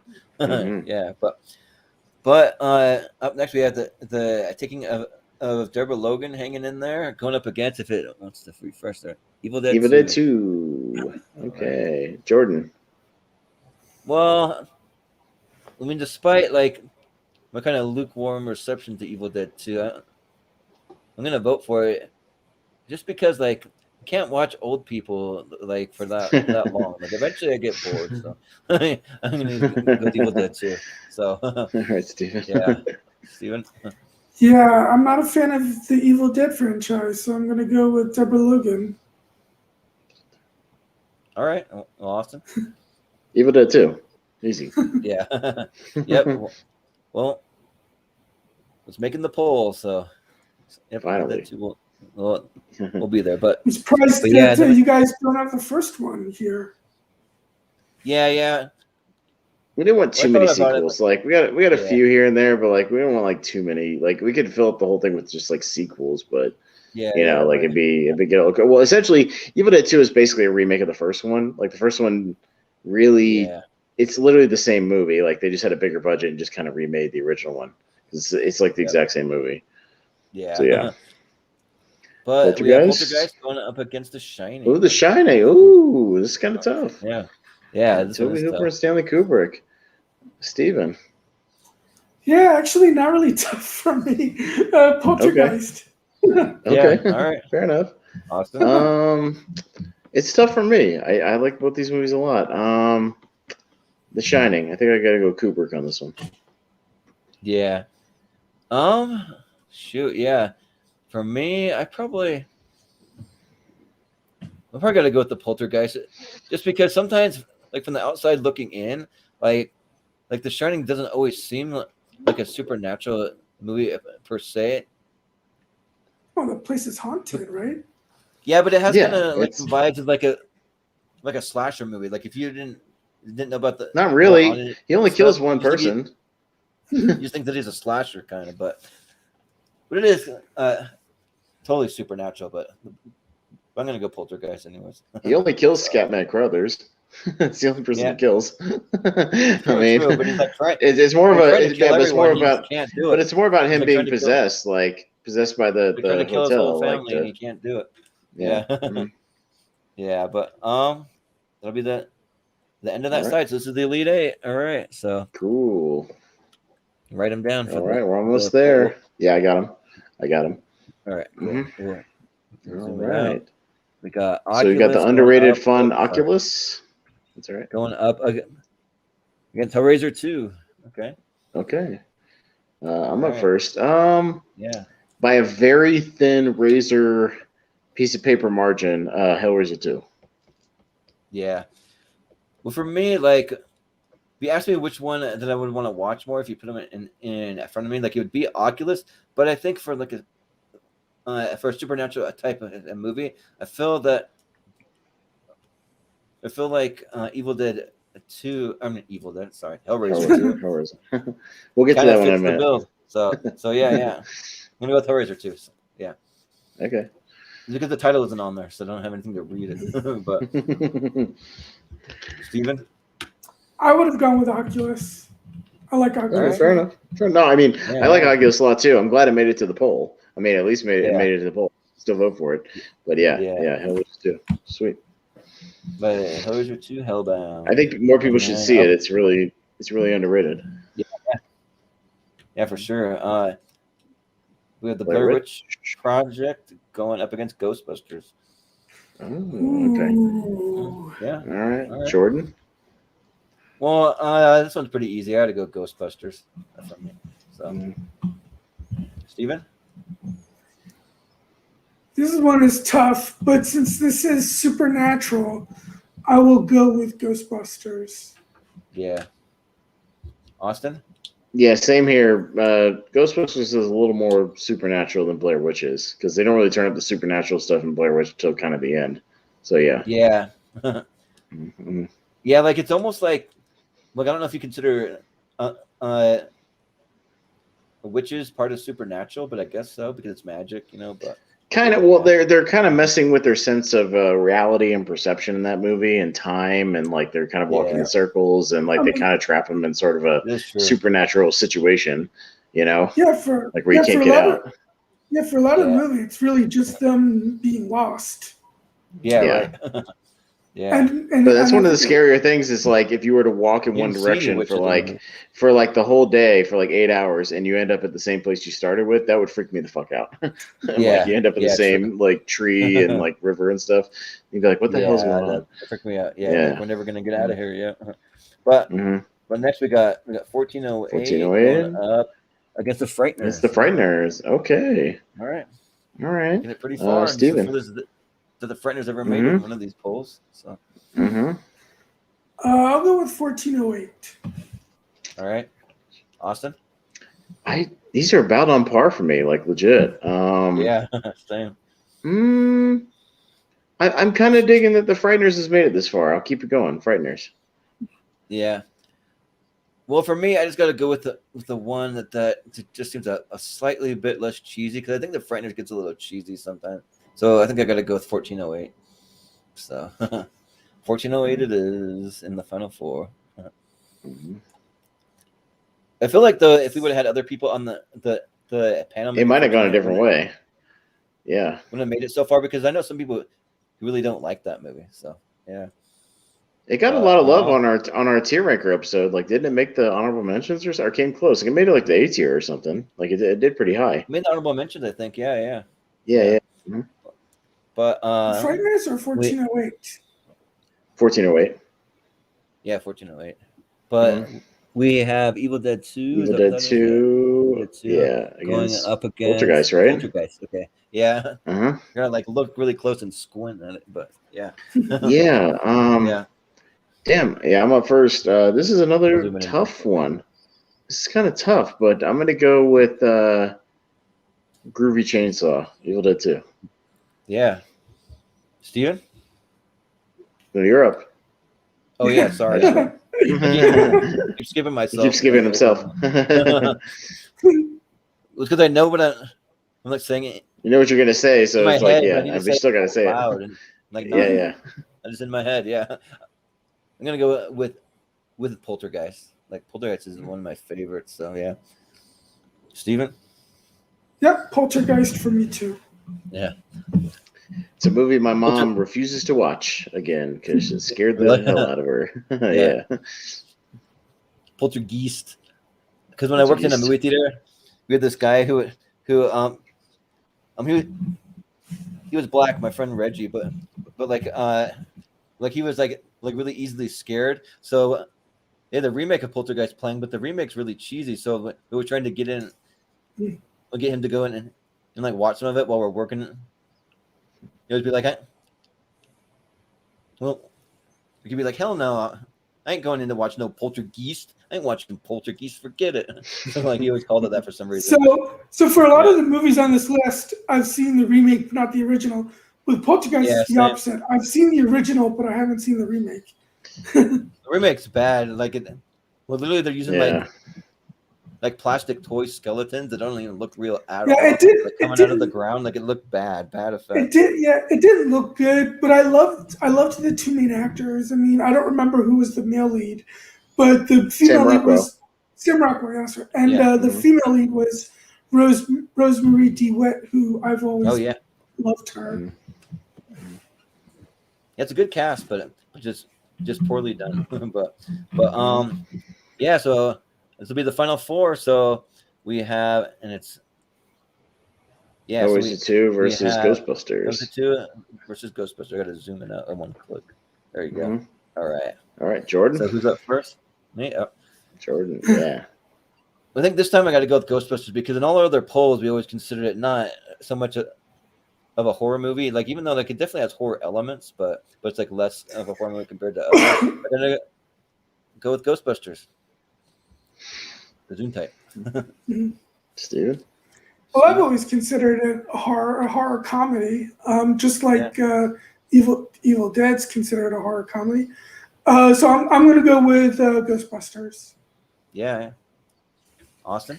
Yeah, I'm super happy that Hellraiser 2 made it this far, but I'll still vote for Ghostbusters as of right now. Yeah. I find it funny that like we consider Ghostbusters less of a horror movie. We're always super high in like Gremlins 2, which is like kind of on the same level as a Ghostbusters kind of. But but people in Ghostbusters aren't really being attacked or like killed or anything. Like people in Gremlins still are like dying and shit. Like you know what I mean? Like it's still being like attacked. You know what I mean? Like there's still like there's the one dude in Gremlins 2 that gets like electrocuted and he dies. Like there's people that are getting killed in that movie. Like still. True. So I mean it's still at least a tinge edgier. But Ghostbusters does have some possession in it going on. So A little bit, but they survive. Yeah, right. They survive. But so yeah, we got 1408 going up against Poltergeist. So All right, Steven. who's up first? Steven. I have a feeling Poltergeist is going to go through. So, but actually, even though I love Poltergeist, I think I kind of like 1408 a little more. So I'll go with 1408. All right, Steven. I mean, sorry, Austin. Sorry. Steven, you want to vote again? No, Yeah, you can vote. No, you only get you know what? one voice. You know what? Screw up the name. I'm gonna throw some chaos. I'm gonna vote for the underdog here. 1408. Oh man, because I'm all about Poltergeist, but I guess not. Oh, tonight. see, we need Not more gonna people go on the tonight. panel to make it more dramatic I know, because it's right? kind of anticlimactic. You need to come back, Chris. Yeah. But well, we have the final, so I can zoom it in now, so we can actually take a look at these cool posters that I found. I mean, is anybody going to vote for 1408, or do we just crown Ghostbusters the winner? I think I would vote for 1408, actually. I love 1408. So I'm all out of whack. I zoomed in too far, and it went wonky. I mean, I'm fine with Ghostbusters winning, but I think I would vote for 1408. I'm gonna vote Ghostbusters. So. Oh, they come down to me. Do I throw it into chaos, or do I just for the kind of like Con Air winning the serial killer? You can call the Ghostbusters, or you difference can call is- John Cusack. But the difference is 1408 is actually a supernatural movie. This is true. So it's Ghostbusters, though. Like it has like ghosts and No, I know, but I all mean, that he was. stuff. But I mean, I'm comparing it to when Con Air won the serial killer one. Yeah. It has a serial killer in it. It counts. Yeah. You know what? Fuck it. 1408 wins. What? 1408, man. Yep. We're just having fun. See, when it gets down to 3 people, I just don't care anymore. We're just having fun. Recount. Come on. Yeah, right. But, people are gonna be like, "What? 1408? Yeah. Over The Exorcist? Yeah. over Poltergeist? Over Evil Dead 2? Well, I mean, I do think The Exorcist should have been in the finals, but it was up against the Blair Witch Project, which I also love equally. So. Yeah, well, when it's two-ranker fights, people can take us serious, but when it's tournament We're just fights, having tournament fights. It's a little more loose and like we can be goofy and put something through. I mean, fucking Napoleon Dynamite made it to the Final Four in Jordan's 64. Yeah. I mean, like, you know what I mean? Like, it's fucking, You know my number one movie. Ugh. Yeah, I mean, The The Mummy made it on my episode, like almost to the The finals. Mummy. So I mean, Yeah, we can have fun. Yeah, like tournament fights is just silly. It's not like this is the definitive like greatest movie of all time. It's just like we're just having fun, throwing a little chaos, being silly. Like if we were doing a tearjerker fight of like the greatest supernatural movies, like 1408 probably make like the honorable mentions at best. But still, I like to have a little fun, throw people off, make them talk. Well, it's like the March Madness tournament. You got to have some Cinderella stories. You got to have some upsets. Yeah, you got some upsets, some underdogs. Yeah, Right. it could be like somebody upsetting Duke in the first round or something. Like Yeah, right. it's one of those things. Exactly. But anyways, that was it. So that was fun. So Steven, thanks for hanging on with us. Thanks for hanging in there. he showed up late, but he hung on to the end. Yeah. Under 3 hours this time. It goes faster, Right? but it's a little anticlimactic when it's just like, okay, you're voting for one thing, you're voting for the other thing, and the other person just puts it through. Like it's a little less dramatic than like 5 votes coming down to like a 2-2, and yeah, it's just kind of like, if 2 people vote for one, it's pretty much over. It's like, Yep. But it's all good. It's fun. But yeah, that'll do it for us tonight. So you can find the Elite 8 over in our poll tomorrow. So that'll be on the Showdown. And that's the thing is like we put all these in the poll, and then like people vote on them, and we kind of determine like what the real winner is. This is what the panel thinks. But when we put these all in the panel, like like Ghostbusters would probably win. And things like Poltergeist would probably win. Stuff like that. Yeah. It's all fun. Like 1408 can win this one, and it's not going to win the poll most likely. So it is. Yeah. It's no big deal. I wonder if you guys did Stephen King adaptations, if 1408. Oh, we probably could, because there might be enough actual cinema. Even if we'd have to include some of the TV movies, like The Stand, or like his version of The Shining, or Like or like the what's the original one with the airplane and the little Pac-Man The monsters, the Langoliers, yeah. the Langoliers. Yeah. Yeah, something like that. Well, what's the one where they destroy some little town? Isn't there one where they destroy like a little town and they go, "I'll get buried alive"? There's something like that, but I can't remember. I don't know, but yeah, actually, you just gave us a good idea. Jot that down, Jordan. We're going to do Stephen King adaptations. No, it's not bad. I think I could actually scrounge up 64 of them. There's a whole bunch of them. So yeah, because I mean, even stuff like The Green Mile and Shawshank Redemption are Stephen King adaptations. So yeah, Or like Stand by Me. Mm-hmm. Yeah. But there's a lot of stinkers too, like The Mangler. Yeah. Graveyard Shift. Yeah, shit like that. Or like you can even do like some of the non-horror ones, like 12, 23, 64, whatever that one was with James Franco. You could have that on there. The Cell. Yeah, the one, that horrible fucking movie, The Cell. Yeah. Yeah. Which has both stars from 1408, I believe. Yeah, Sam Oh, yeah. Jackson. Sam Or Cell, whatever it's called. But yeah, no, that's actually not a bad idea. Jot that down, Jordan. We're gonna do Stephen King adaptations in a tournament fight. I think I can scrounge up 64 of those. To the list. Yeah, add to the list. 64, we'll do that. then we'll I think we can if I include like Salem's Lot and like Return to Salem's Lot, like even some of the sequels that don't really directly do, because you could do Maximum Overdrive. Well, Maximum Overdrive is not a Stephen King. Well, it's an adaptation of his story. So, and you could also do Trucks, which is a version of Maximum Overdrive with the guy from Revenge of the Nerds. Yeah, shit like that. Yeah. Yeah, that one with Anthony Hopkins, Hearts in Atlantis. I thought that was all right. Yep. Oh yeah, there you go. Yeah, there's a lot of them. You could do Dreamcatcher. Yeah, I think Dreamcatcher is actually very underrated. Yeah, I like those toilet weasels. They're great. Well, I tried to watch it because Chris is super high in Dreamcatcher and let me borrow the DVD and I hated it. I didn't like it. Yeah. I was like no. But I mean, I could stretch it because we could do like the Tim Curry version, but then like Chapter 2 and Chapter 1, like those, like so that's 3 right there. Like I could stretch all this stuff. Like the Mangler, there's the Mangler 2, the Mangler 3. There's ways you could kind of stretch. Pet Sematary 2. Yeah, exactly. Yeah, which has nothing to do with Pet Sematary, but you can still throw it in there just for fun. Misery. There's also the remake. That's what I'm saying. You can include all the remakes. If I include the remakes, we can get it to 64, I think, and have a little fun with it. As long as we put the correct poster on there, so we can distinguish what's what. Yeah, definitely. You definitely want to have some people that are big readers that read a lot of his books on there. Mm-hmm. I know Chris, he's a huge Stephen King. He's read all of his books, so to try and make sure he can be something, So yeah. I mean, even that. What was that? Idris Elba. Was it Matthew McConaughey? Like the Dark Tower. Ugh. Yeah. Yeah. That could be on there. Adaptation. Oh wow. I had no idea. Yeah. Crazy. Yeah. So I mean, I could scrounge all those up. I think we can do it, man. Jot it down. Let's put it on the schedule. Why not? It's a good idea. Well, Steven, you'll have to be on that episode. Yeah. I'll put it together. If you think of all the Stephen King adaptations, he's got to be like a billionaire from how many adaptations that he had from one author. He's got to have the most of any author that's ever lived. Yes, I think so. Yeah. I want to while we're doing the plugs, I'm gonna look up how much he's actually worth. I don't think it's that much, but he's got a lot of money. Well, we can start the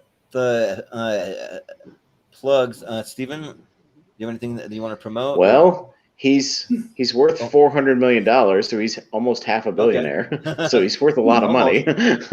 He's got quite a bit. Yeah. I think someone is it James Patterson or someone like him? I think is the highest the author with the biggest net worth or something. I don't remember. It's biggest net worth without when you don't include movies and stuff. He is, but Stephen King's because he gets a piece of all the movies, he gets a piece of all the stuff that they use. He makes money from all that without actually doing anything directly. He still gets James Patterson. Didn't he do like Jack Reacher and some of those? No, that's not it. He did one of those character ones though. He did one. Alex Cross is what James Patterson did. Yeah, he did Alex Cross. That's what I was thinking of. Yeah, he had that. But oh, holy shit! James Patterson. It says he's worth $800 million. Holy shit! Really? Oh Yeah, wow! What? He's almost a billionaire. Holy shit! I did not know that.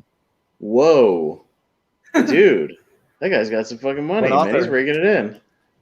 Oh my god. You're getting close to like J.K. Rowling territory almost. Yeah. Dude. But I'm going through the list right now. I'll let you know what the top 10 are in a second. Yeah. Go ahead. But do you have anything that you want to promote or let us know where we can find you? He's around. Yeah. Yeah. Facebook, Twitter, Instagram, stuff like that. You can find me on Facebook, Twitter, Instagram, and email. All right, bye. You can email me. Letterboxd. My letterbox, I believe, is Shepard82. I think my TikTok is Steven Shepard82. Yeah. I don't have anything on TikTok right now but I plan on using it for marketing purposes, really, because I don't really have a need for TikTok otherwise.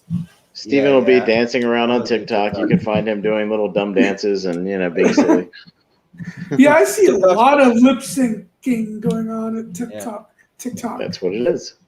Well, TikTok's for all those young kids, although the youngins. I'm all too those old young for that. whippersnappers. Yeah, right. We're too old for that. All right. Man, we didn't have TikTok. We just did it for our friends, and we liked it. We loved it. I joined. We went to karaoke. We made an ass of ourselves, and that's the way it was. And we loved it.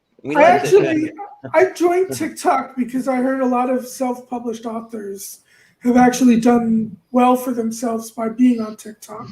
Okay. Yeah. Makes sense. Yeah, but well, Austin, do you have anything you want to promote? You want to tell us about some? I'm on all these shows. John Grisham's worth is $220 million. Nigel Blackwell $292 million. Barbara Bradford $300 million. Is that John Grisham dead? No, he's still alive. Or is that Tom Clancy? I guess Tom Clancy died. Yeah. Danielle Steele $300 million. Nora Roberts $390 million. Stephen King $400 million. James Patterson $600 million. J.K. Rowling $1 billion, and Elizabeth Badinter $1.3 billion. I don't even know who the fuck that is, but she's got $1.3 billion. Neither. First wrote, I don't know what, but yeah. I think she's like the biggest author in Europe. That's why. I guess everybody knows her in Europe, so she's just like everybody buys her stuff. She's France's most influential intellectual. Okay, she's got a lot of money. All right. Fair enough. I'm surprised Michael Crichton isn't up there with like Jurassic Park and Hunt for Red October and all that stuff. I'd have to look it up, but I think he passed away. Didn't Michael Crichton pass away? Yeah, he passed away like. So he might have like an estate that's worth a lot, but he's not still writing books. Like all those people are still writing currently. You know what I mean? Like, so they're still worth a lot of money. Because James Patterson's always like, even in my grocery store I work at in the book section, there's always James Patterson books on there, and the Dean Koontz and all those guys. Like, I was kind of interested in reading that book he did with Bill Clinton, that the president is missing. It's on the shelf right now. Yeah, I was kind of interested in writing that. Yeah. Like, how much of that book was actually by Clinton? Probably none of it. Maybe Ghost wrote like one chapter and they credit it for it. Yeah, or like he gave him some ideas for like a couple some ideas, and like that's it. They just put his name on it. Yeah. All right, Jordan, tell us what we got coming up. Enough with the authors. Yeah, right. So what's on the schedule for us coming up? We're doing our very next show. It's going to be our horror decade championship. I like combining horror and decade there, but yeah, you can call it that if you want. But the horror decades championship match, which is going to be stacks. We're going to have Mark Edward Ford. We're going to have Adam Collins, Andres Gallegos, and then Steve Mesa. So that should be fun to just go back through all the ones that we picked for our top 10s, and we're going to figure out the greatest of all time. So we got that one coming up. Then then we're going to see if we can get some people together to do best basketball movies. We're doing it the Friday before Halloween. I'm starting to notice that a lot of people are like super busy that weekend, so that one might get postponed. I'm going to put out one more call for it. So if anyone's listening, anyone's watching, if you want to do best basketball movies, we're trying to do it on Friday the 29th. So if you want to just DM me on Facebook, or you can send me an email, moviehero2121. Those are the best ways to reach me. Postpone it or just take Halloween weekend off and just reconvene next week. We'll see. Yeah, right. We'll play it off.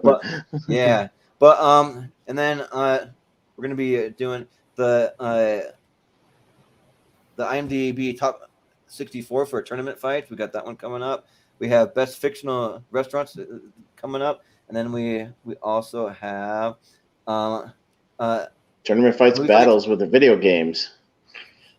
Yeah, with the video games. So yeah, those are the ones we have coming up. So if anyone's watching, we're always looking for some fun guests for the show. So if anybody's interested in any of those topics, you can hit me up. But yeah, that's pretty much where you can find us. So. And if anybody's got ideas, like Steven just gave us a good idea for another tournament fight with Stephen King adaptations. Right. That'll work. We could definitely do that because I'm pretty sure I can scrounge up 64 of those. Like I think there's been enough of those between TV movies and theatrical movies and all that kind of stuff. I think there's enough. So like I could definitely play around with that and scrounge it up for sure. Yeah. So yeah, it'll be a fun time. So the mist for the win. The mist. right. But yeah, that'll do it for us tonight for tournament fights. Will be on the same time, same channel this upcoming Tuesday. So for Steven, for Austin, for Zach, for Evan, for Chris, I've been Jordan, Movie Hero Anderson, and we will see you guys next time.